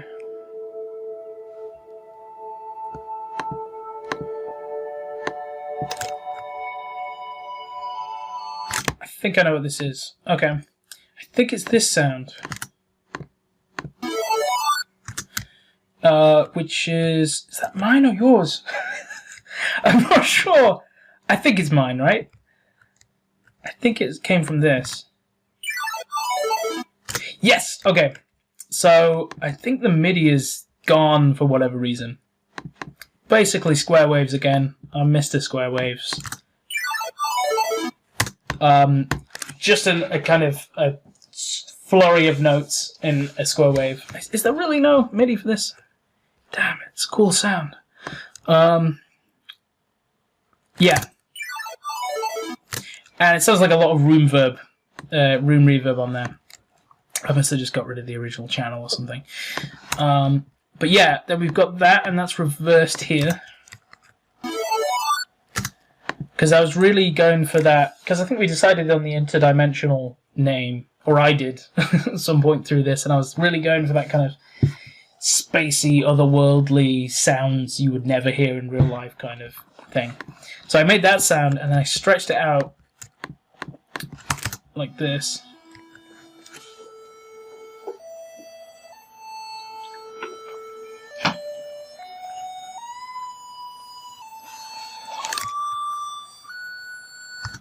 This is what I was talking about right at the start of the stream, about Logic's crappy time stretch algorithms, and how you can get weird, kind of funky, off-sounding stuff if you really stretch tiny things out to this length on the monophonic mode.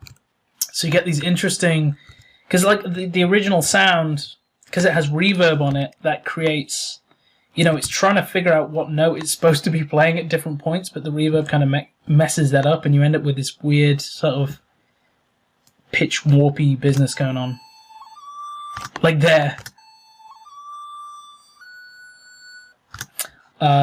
So I really like that in general. You can create some really weird stuff with that. But we just got...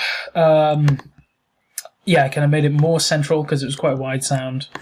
Put a big old donkey dump of reverb on it. Cut the highs, which, yeah, is opening up gradually.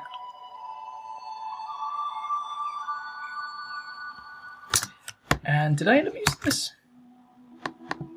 No, didn't end up using this.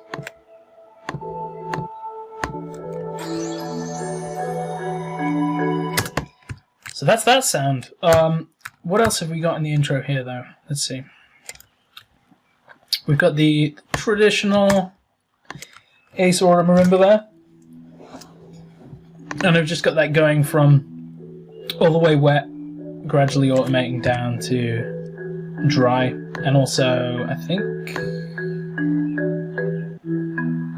yeah, that's it. And then what the hell else have we got? We got other stuff. Yeah, so we've got this impact.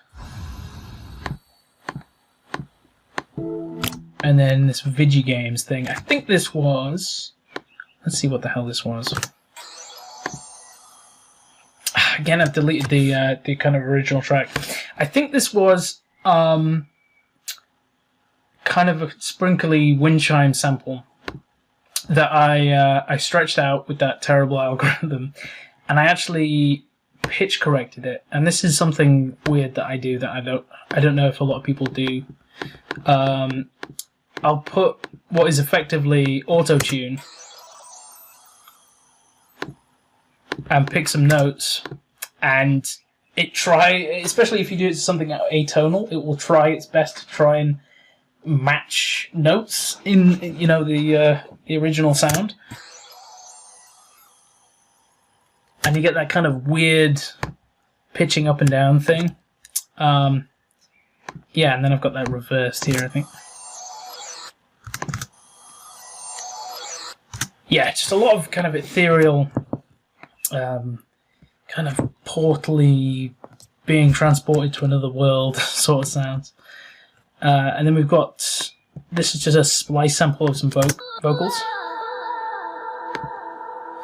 And I've got that doing, just pitching up from nothing. This is another thing I like about Logic, is that you can just do that speed up thing. So it speeds up from the lowest pitch. I really liked how that vocal being reversed and pitched like that made it sound like, whoa, we're being sucked into a portal or whatever. Yeah, and that's something I generally do that I really deeply enjoy, and I deeply enjoy in other people's dubstep tunes, is trying to create a concept with a tune. I'll generally like a dubstep track a lot more if there's a concept behind it, or I can see, oh, okay, they're creating this world or this kind of soundscape, or the title, you know, matches what you actually hear. If it's just a dubstep tune, then I'm not typically as interested unless it's like just really good. So yeah, that immediately kind of ticks me off. That immediately kind of switches me into a tune more, and I start paying more attention to it. How do you use wobbles in an intro and not make it feel like a drop? It depends. I guess your drop has to feel more impactful. And I guess if you're using kind of mid-range basses in the intro, you give it less of a build-up. You know, if you've got your main drop at 100% energy, you want the intro to feel it maybe like, if you're going for that kind of heavy impact intro, like for this one, where it basically sounds like a drop at this point.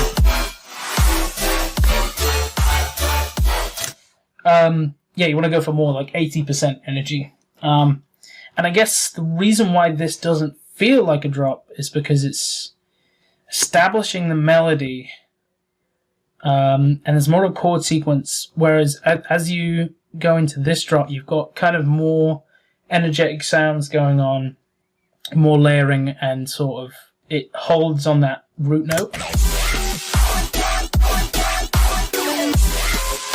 It's just more intense than... Do you know what I mean? It's difficult. It's definitely something you need to kind of play around with. There's no kind of one way of doing it. Yeah. Let's see. N64 and Prodigy, we would get along just fine. Yeah. I wasn't even... N64 wasn't really my console. It's more like Game Boy and Game Boy Advance was my thing. Through the Fire and Flames Chime remix, when I would actually love to do that. It's like just dying for a drum and bass remix. Can you show us your first ever music project? There's no way. It's probably lost to time. And a lot of the music projects when I first started were basically just me on GarageBand, just throwing loops together and not knowing how to make a riser, so I just record on my laptop, me going and then putting like a flange filter on it. That's what that was. Funny how you utilize Logic's shitty algorithm to actually get a unique sound. Yeah, I kind of like that, using the effects for just the wrong intention, like the pitch correction thing that isn't on a vocal, it's on something else, and it just sounds cool. How do you layer your basses in the drops? Yeah, so this is actually a really good track for demonstrating that. So let's see what we got. I guess the main fundamental sound, I mean, obviously we've got the sub underneath this, but we start off with this, which is creating that kind of wobbliness and just that dubsteppy vibe, really. We've got this oi sound. And I think this is a fairly similar patch to, yep, to In Wait For Me. It's the retro speaking with flange. Same old deal, really. Ooh, that's very high.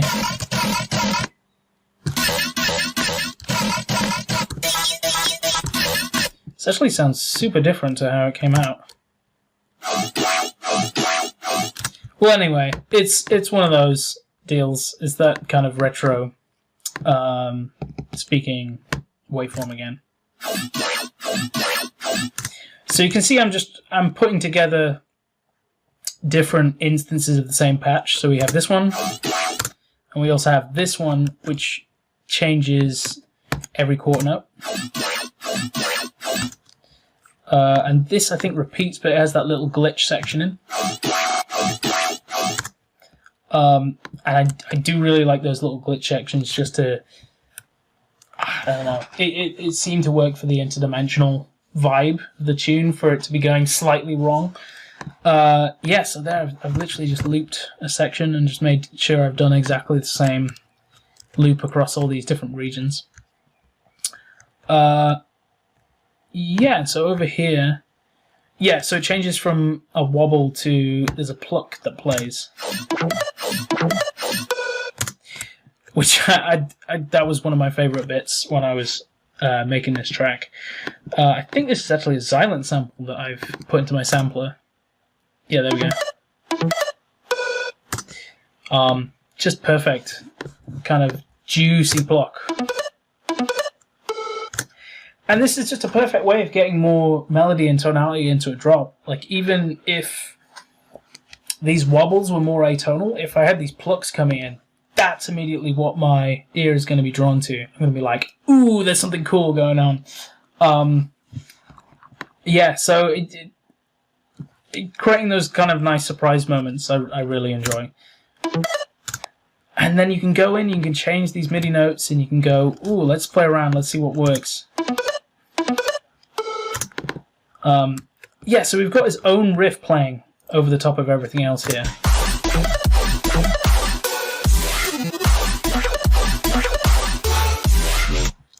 And then we have it kind of doing a flourish down.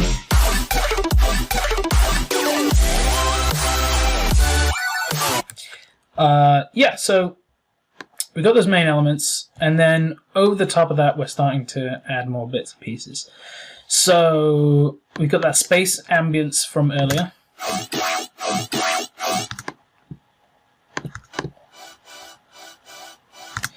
And typically for this more kind of headbangery style, my ambience I'm trying to fit more into that quarter note rhythm than I normally would with something kind of more bro-steppy, where you've just got a bed of ambience that you're kind of putting basses over the top. I'm having the ambience modulate alongside these basses, so you get these little pieces of quiet moments before each of the kicks and snares, and you get that really headbangery kind of vibe.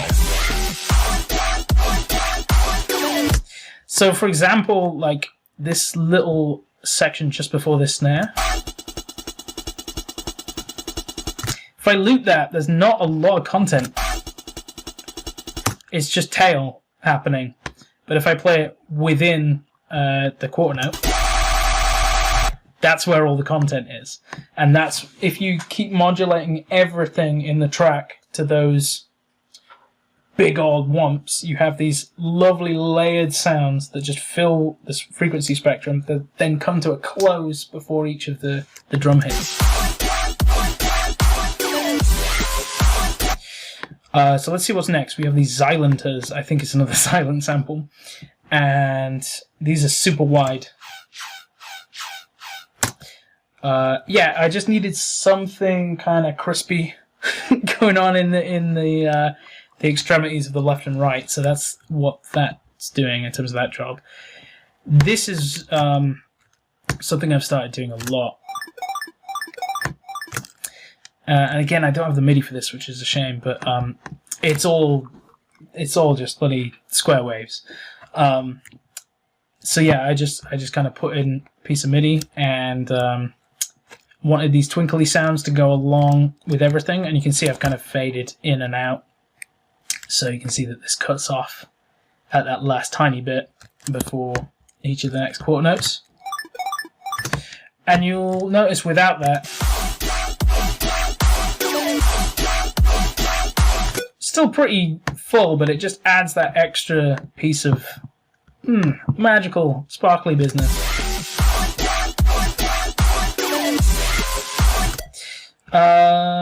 Yeah, and then we've got the lead synth here. Yeah, so this is Eric's, and this I think was more from the original idea. And I've just kind of chopped this up and layered it to go along with it, and it's just a chord, isn't it? Yeah, and we have that tiny little chord change there just to keep it from being on the same note the whole time.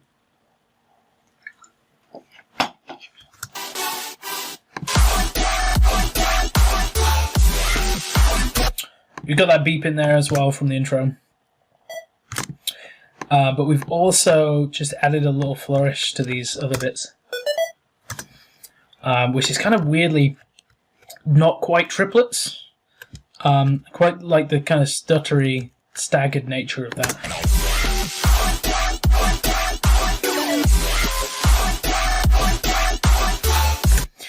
And generally when I have something pretty square wavy like this, because it's such a strong tone, you can just use it just to colour or boost some other tones that you like from the other elements.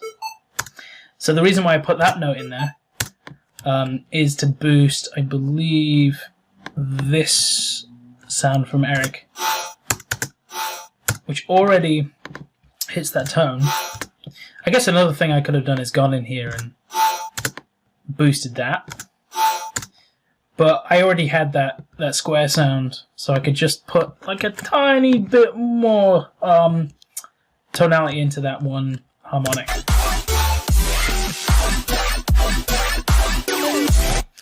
And then we got kind of our fill before it loops back around, where it changes pretty drastically.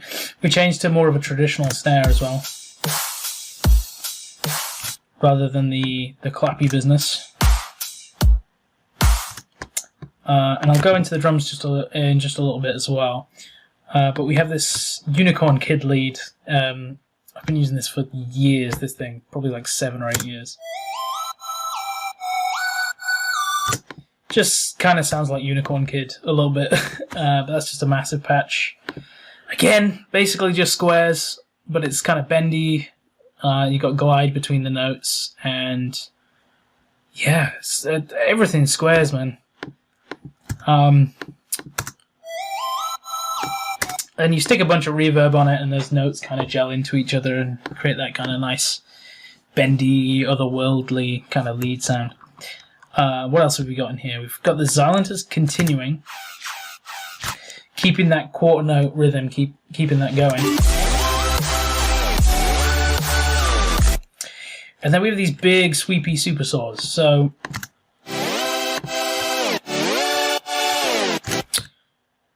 let me see what the hell I did here. So we've got 2 layers. We just got the regular saws here. Generally, when I'm making those big super saw sounds, I'm working on a central set of chords and a really wide set of chords. So the central ones I'll keep just normal, non-detuned, and I've got just that pitch happening on a macro there. And then these are the detuned saws, and the way I've detuned these, rather than, putting an LFO on here or doing... Yeah, these are slightly detuned anyway, but I've actually got the unisono spread is on like this, and I've got an LFO controlling that with a noise curve. So the noise, if you're adding just like a regular LFO, just a sine wave LFO, you're going to have it repeating constantly in the detuning. But if you have something like a noise filter, and I think it's playing very slowly and changing rate, that means that you're never going to get a kind of repeat in the amount of detuning. It's going to be just random and kind of make it feel a bit more full and natural, I guess. So yeah, I've got those playing an octave up. So yeah, I've already got 2 octaves of these chords. And I believe I have these an octave down. Maybe not, actually. But often I'll put the detune saws an octave up. Generally, you want the more high-frequency content to be wider and the lower frequency content to become more centered. So, there we go. We got that. That's our super saw together, and I just put a bit of OTT on there, and I believe, yeah, a bit of room reverb. Yeah, I've actually automated it, so it kind of introduces the room reverb along with these patterns, these sweeps up and down. And I believe, yep, just got a white noise channel here. Kind of goes along with it with just a low cut-off filter. And this is kind of the main bass. And I believe this is actually based on an old Knife Party patch that Rob gave out a long time ago, I think on just Facebook or something. But it's like a really nice kind of respace in Massive, and I just tweaked it to be a little bit more tonal and to kind of do that pitching thing. I don't know where the hell I put the actual pitching. Oh yeah, I just did it on, I think, an envelope. Yeah, there we go. There's an envelope. It's controlling the pitch. Yeah, so together with the white noise. Got those nice thick chords, and then on top of that, I think that's all together, isn't it? Oh no.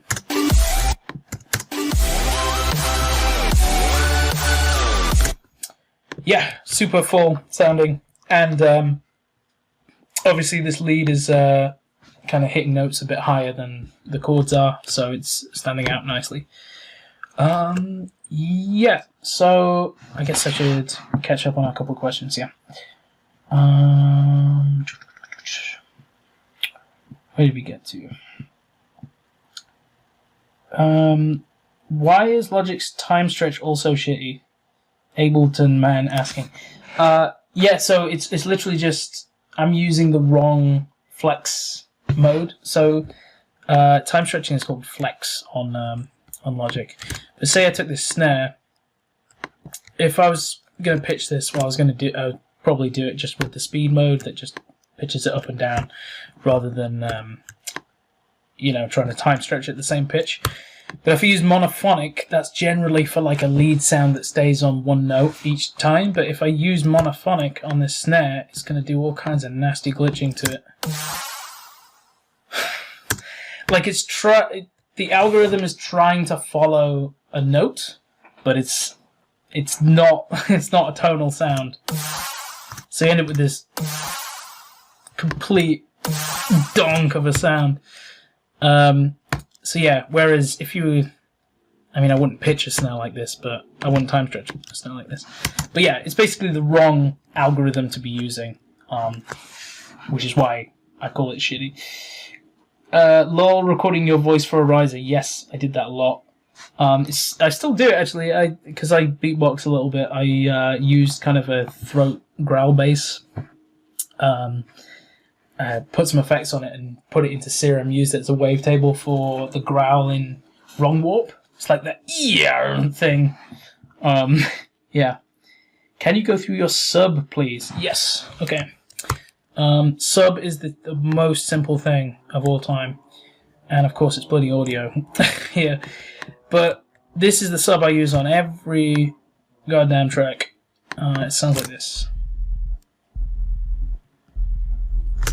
Obviously these are like 16th notes, but I'll just play some longer notes here. Really, really simple. It's a massive sine wave, and I'm just dialing in a tiny bit of a smooth square wave. So without it, literally just a pure sine wave with the smooth square. Might be difficult to hear. Let me turn this up a bit. Turn up a little bit more.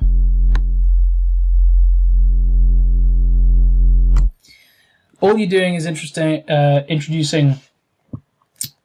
a tiny bit more harmonics above it, and what that does is it helps gel together your root note of the sub, the clean sine wave, with whatever's sitting above it in terms of mid-range basses, the kind of lower end of those. It just prevents there being a gap in this kind of 100 to 200 hertz section that ends up, apart from the kick and snare in between those, that can end up being kind of unfilled. But there's actually a really good way of me representing what this does. Where is it? Spline EQ. This is a visualizer I really like to use because it looks cool as hell. But also it's really good for just actually I'll just play the note. It's really good for representing exactly what I'm showing to you right now. So you can see there that the red bar is our root note, which in this case is E. And you can see all of these bars above are the harmonics I've introduced. And what those are going to do is they're going to give more of an impression. It's kind of an audio illusion. Because those harmonics are there, our ears can naturally understand that this root note is here playing that E. So even if even if I was gonna go into my EQ here and remove the root note, so there is no root note being played. There's no E. There's no clean sine wave being played. You can see it's only just there because of this ramp. But if I bring this even further up, you can see there is no E being played.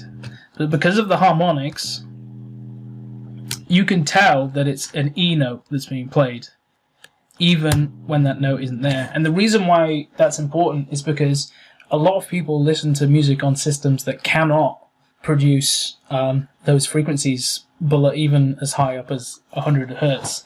They literally just can't produce those sounds. Like on some headphones, speakers, some car speakers don't have subs installed.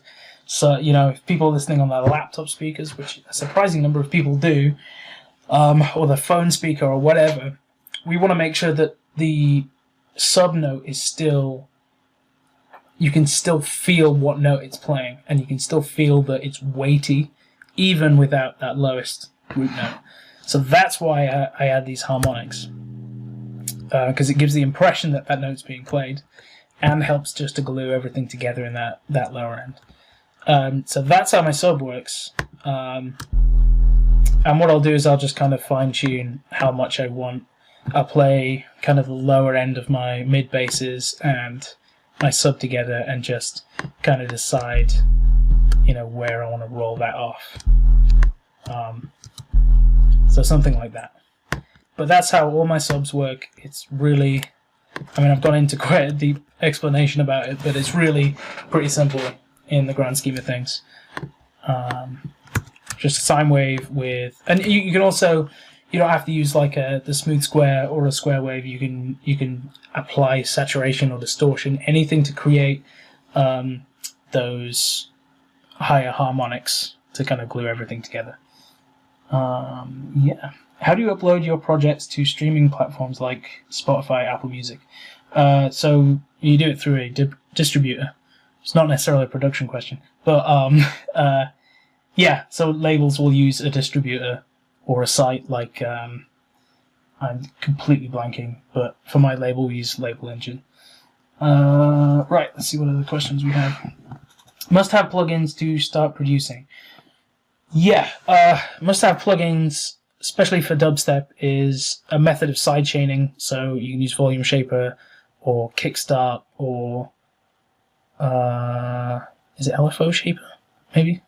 LFO Tool, that's it. That's going to make sure that you can create really impactful kicks and snares in your mix. A decent reverb, I definitely recommend Valhalla for that. And then some kind of synth, really. Serum is a great go-to, and you can do a monthly subscription of it on Splice, which is pretty affordable, so you don't have to buy it all in one go. Massive's good too, but I've heard good things about, I don't know, Citrus, Silent, there's other things. Yeah, those are kind of the main plugins, really. I don't know. Basically, all DAWs will come with like a decent compressor, a decent EQ, that sort of thing. But you can make do with just sidechaining, a synth, and some reverb, really. Everything else is just kind of tools for making more specific sounds and that sort of thing. How do you speed up the ARP, automating an LFO, or manually drawing in about the 130 mark? Yeah, so that's one of Eric's sounds, but I'll show you. There's a couple of ways you can do it. I'm trying to think which way I should show you. Let's go for this. So say I wanted an ARP that's going to get gradually faster and faster. I'll tell you what, I'm going to do this in Massive, actually. Might be easier to demonstrate.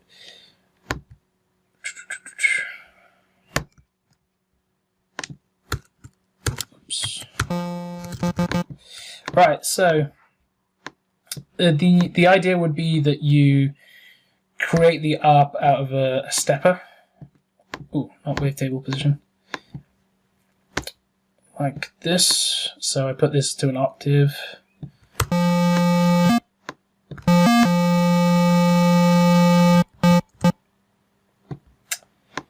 And I draw in my notes here.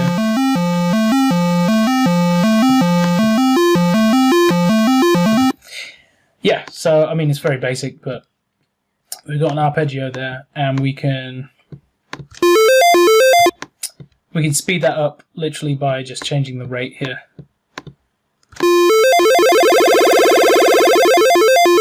With a macro or whatever. But if I was going to do it with MIDI, for example, so let's turn this shiz off like this. If I was going to do it with MIDI, I'd actually, and there's probably an easy way of doing this, but let me just create some more space in the project here. Let's draw in a very simple ARP.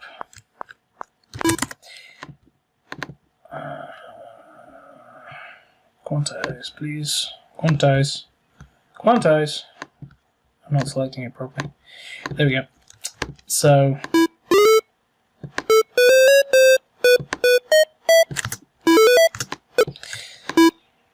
yeah, so say we want this to get faster and faster and faster. I would actually do it via the tempo. Let's actually slow that down to half speed. So you could do this and then go into your tempo. Please. Please. Thank you. And have this gradually increase.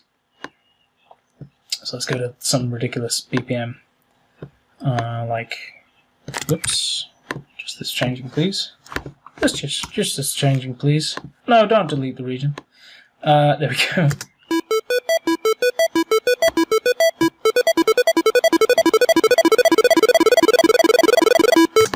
There you go.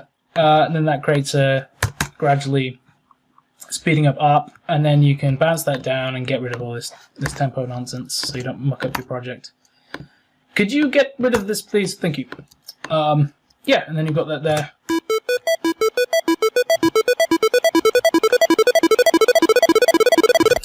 I'm sure there's a better way of doing that, which Eric will probably tell you how he's done that. But just for reference, that was how to make this sound. Where am I going?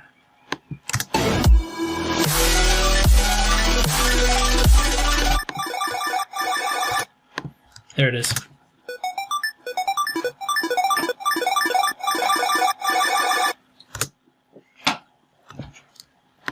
Cool.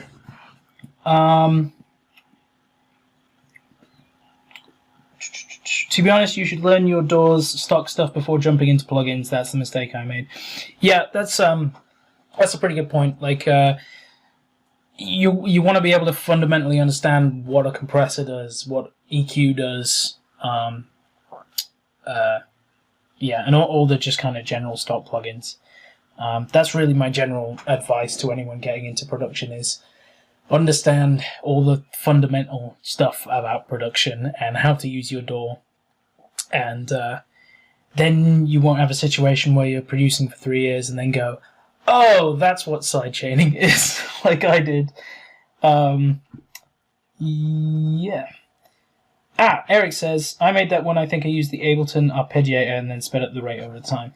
Yeah, so very similar to the way I did it in Massive. Cool. Could you please go into how you generally master your tracks? Yeah, so I guess we're going to be finishing up soon. I'm not sure how long I should be going on, but yeah, it'd be good to do the mastering soon. Let me see, do I have the master channel for this? Yes, I do. Okay. I'm going to have to convert this to Logic X because it's back from Logic 9.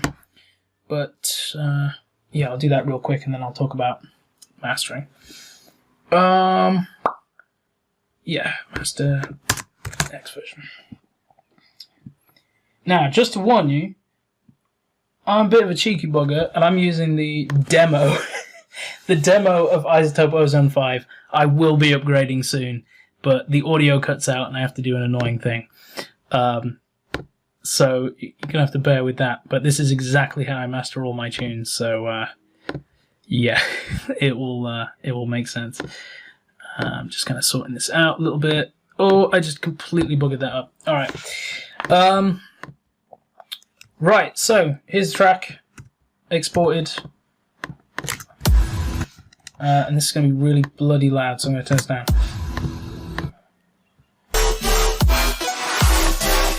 So typically I'll loop the loudest section of the track, which is usually the drop. In this case, I've noticed that the intro is slightly louder, but I'll go back and check that later. But this is how I master all my tunes. Isotope Ozone 5. Yes, I know it's very out of date. Yes, I know it's a demo. So I keep it fairly simple, to be honest. The equalizer is really for just very, very last-minute fine adjustments. You can see I've removed 0.6 of a dB to the low end, which is probably just me trying to get a tiny bit extra volume out of this. Generally, if you want a bit more volume, you can just lower the sub a tiny bit, and that kind of gives you more space to push the maximizer or the limiter without it distorting. Dynamics. So this this section, I'll put this back up here in volume. This section is just a multiband compressor, and really all I'm doing with this, I'm not aiming to actually change the sound at all of how it comes through.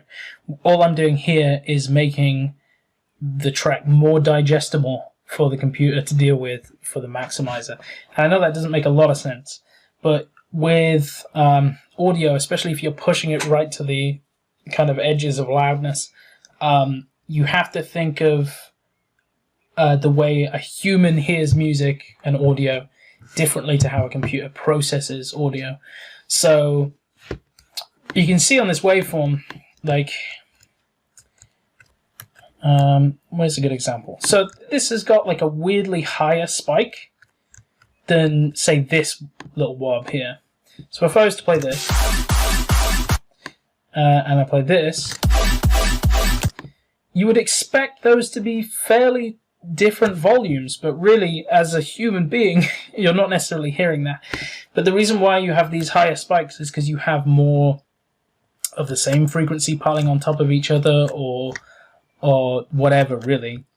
So you get these kind of weird spikes in strange places, or like a transient is particularly loud for literally one bit of the audio. And the computer's going to look at that and it's going to see every tiny piece of audio and go, well, if I'm maximizing that, I have to crush that. But how a human would perceive it, totally fine. In fact, that's one of those plucks, which is apparently louder than the transients of my kick and snare, which is pretty ridiculous from a human standpoint. But the computer sees it like that. So what I'm doing with the multiband compression is I'm trying to soften those peaks and just generally make it a nicer product for the maximizer to then deal with. So here, I really don't want to make any difference to how it actually sounds because I'm happy with how it's mixed. We're just doing a little bit of upkeep on how the audio is being processed. So lowest band, you can happily compress the lowest band an absolute ton. Really, what you're dealing with is a mono signal anyway. And you can see here in the stereo imaging, I've made this lowest band completely mono. Yeah, and generally I'm doing that because if you have sub creeping into the left and right channels more, you have more options for those. You increase the risk of those channels phasing each other out, especially if the track's summed to mono, and you end up with your sub cutting out or changing volume, and you don't necessarily want that. So we've made it mono, and we're compressing the living shit out of it because we don't really need a lot of dynamic range in terms of this. It's either going to be playing or not. So we've got a pretty high ratio there, and we're crushing it pretty hard. Yeah, and I've got auto gain put on here. That's just going to bring it up to, as you compress stuff, that's lowering the volume, but auto gain is going to bring it back up. Yeah, so next band, low mids. I'd actually probably cross that a little bit more. But yeah, again, you can get away with a little bit more compression. Maybe what I should do is play this and absolutely shred it to pieces so you can understand what this is actually doing.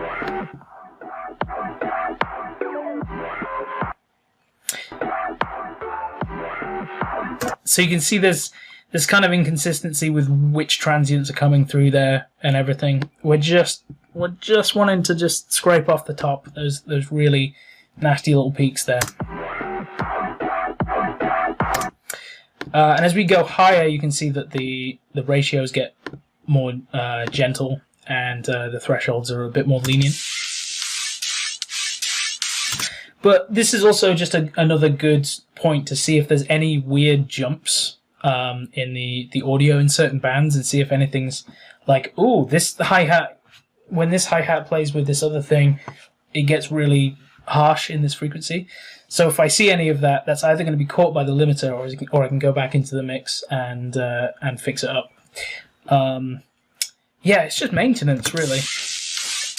And you can see here I've got the attack a little bit higher and the release down, and that's just because generally the snappiness of your transients are in these higher frequency bands, and so I'm wanting to keep, especially this one, intact. And the attack just means that the amount of compression that's coming in is happening just slightly later to allow those transients to go through and just get nicely kind of crisped up by the maximizer without any of this multiband compression happening.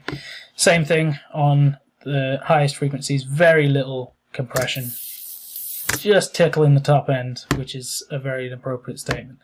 Maximizer. So this is where all the magic happens, really. And I'm going to turn this down because it's going to actually blast the hell out of us. Right, so I'll actually just take this threshold back up, and I'll show you what I'm generally looking for in terms of placing the threshold, because this is really the important thing. The threshold is, what pieces of audio, so pieces of audio above the threshold are what's going to get crushed, which is what you can see up here with the waveform kind of layered over here. So I always use this. This is exactly what I use for every track I master. IRC3, crisp character, all the way fast. And I believe from the characters, these are just different methods of maximizing. So it's basically allowing the track to distort, but the character is the way it allows it to distort. I don't really understand it too much, but I know that pumping is the lowest amount of distortion allowed through.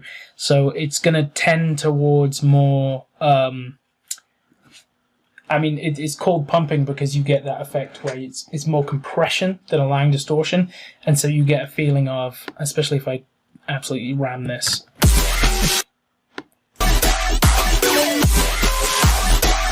You can hear that the track just is fluttering up and down in volume, and it's just a complete mess. Obviously, I've got the threshold like way too low. I like to allow some level of distortion to come through. Balanced allows a little bit more. Crisp allows a little bit more, and clipping allows even more. Clipping is more of a straight distortion, but I've found that crisp is just a really kind of happy medium. So what I'll do, apply these settings. You can see at 0 threshold, nothing is being crushed. Nothing's being compressed here. So what I'll actually do is I'll go way too far. I will bring the threshold down until it's painful. And I'll back up, and I'll back up as I'm listening to whatever section I'm listening to, usually the drop. And I'll find the point where the kind of nasty distortion becomes helpful distortion, if that makes sense. So instead of the distortion hindering the clarity and the kind of cleanness of the track, it's actually just crisping up the edges of the tune and just applying quite a nice saturation to it.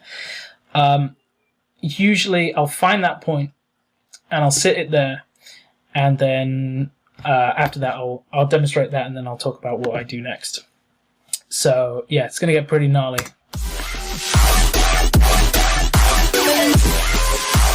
So you can hear there that it's just crushed. Absolutely horrible.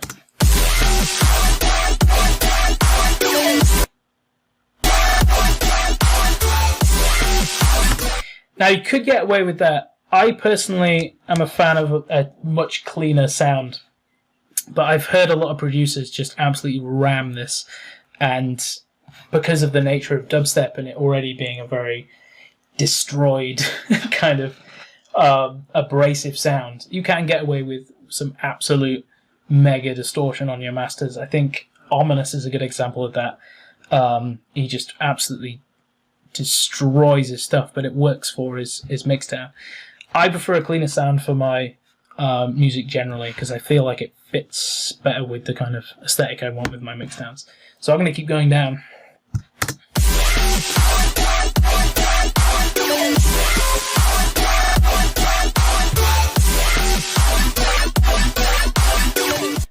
So I feel like that's a good level there. I'm not feeling like anything is kind of getting too gritty or nasty or overcompressed at that point. And I'm also keeping an eye on the RMS readout here, which is the computer's estimation of how loud it should sound to a human being. Kind of weird. Yeah, and I'm generally aiming for kind of -4, -3, -5, floating around that area.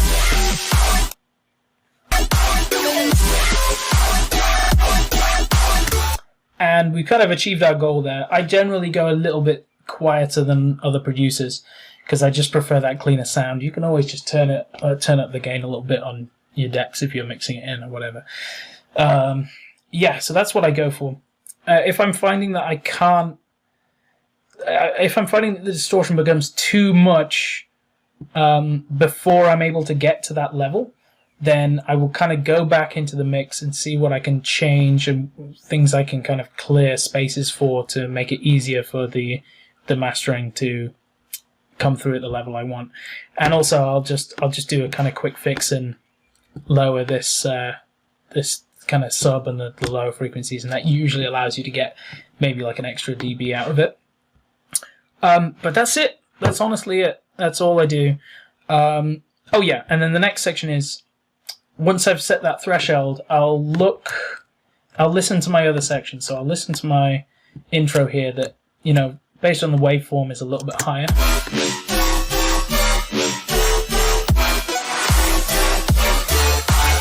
And I'll make sure I'm happy with that level and make sure it's not introducing any distortion that's going to annoy me.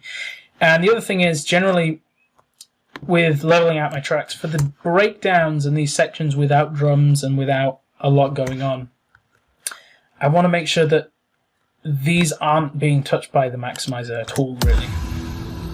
So you can see there, nothing's creeping into the threshold.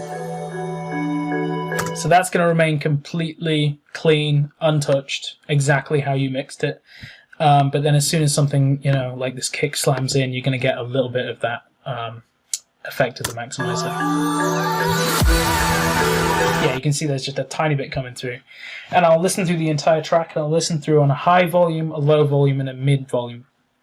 And generally I'll do that because if you listen on a low volume, it's much easier to pick out those little pieces of distortion in the high end that could be happening because of your maximizer or anything else going on in your track, especially in the stereo field, I've found.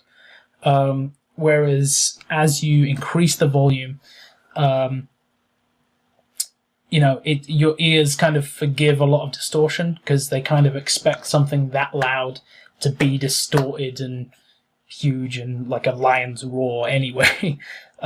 So yeah, it's much easier to pick up distortion on a lower volume. So I'll listen through, and if I'm happy with everything, I'll go ahead and export. And that's what I do for every single track I master. That's how that works.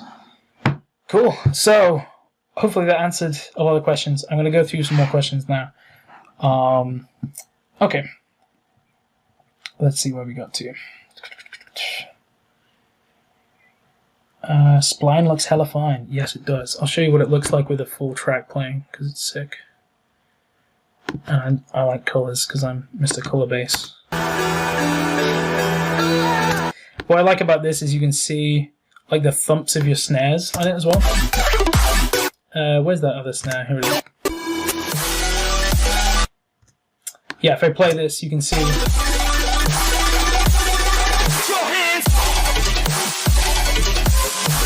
And generally you can see if like anything's within the same frequency spectrum interfering. It's good to kind of check on there as well. I would pay to see projects like Wrong Warp and Potions. That's the style of melodic stuff I want to make.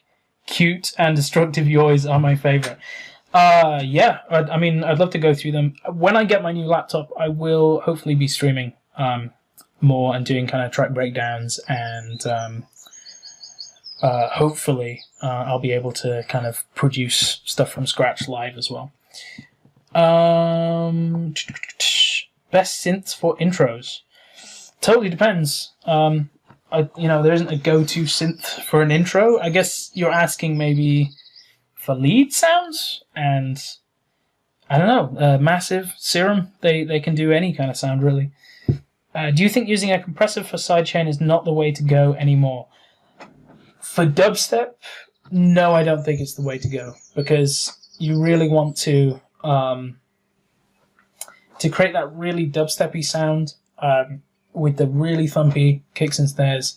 Generally, that's what you want to go for. As soon as I switched from, I'm talking like 7-8 years ago when I started producing, when I switched from using that kind of sidechain compression thing and I switched to just manual fades, it was immediately a huge improvement to my music production.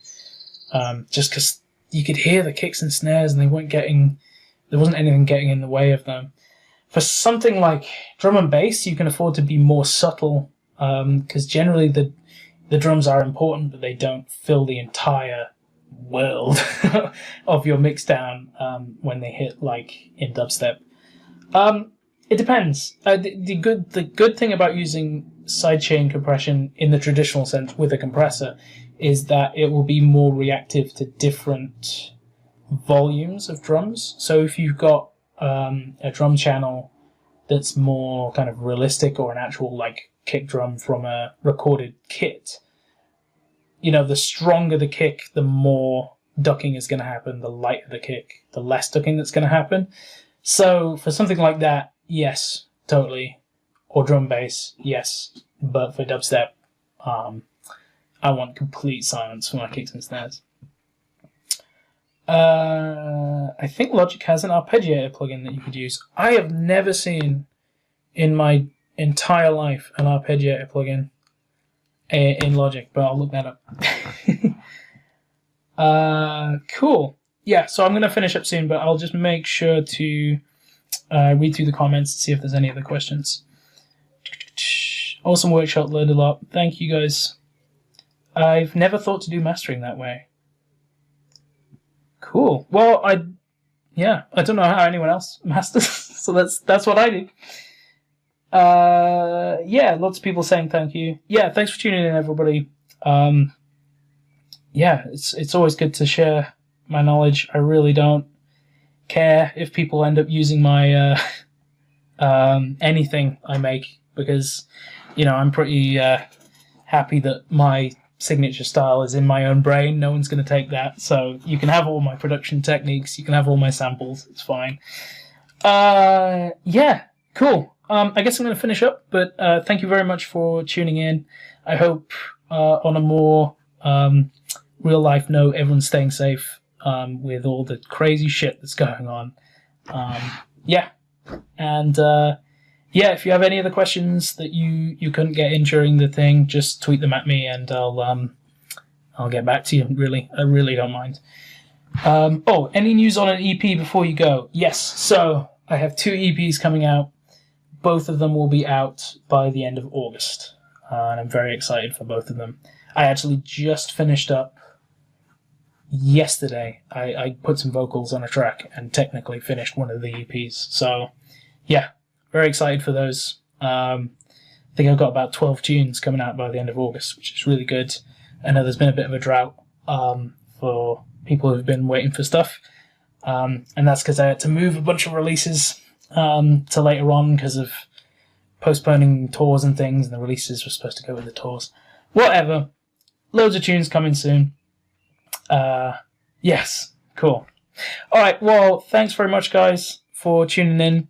If you want to check out my stuff, Chime Tunes on everything, at Chime Tunes on SoundCloud and all that stuff. Yeah, and go support Ace Aura as well, who made this tune with me, and we got a mix coming out soon, I think.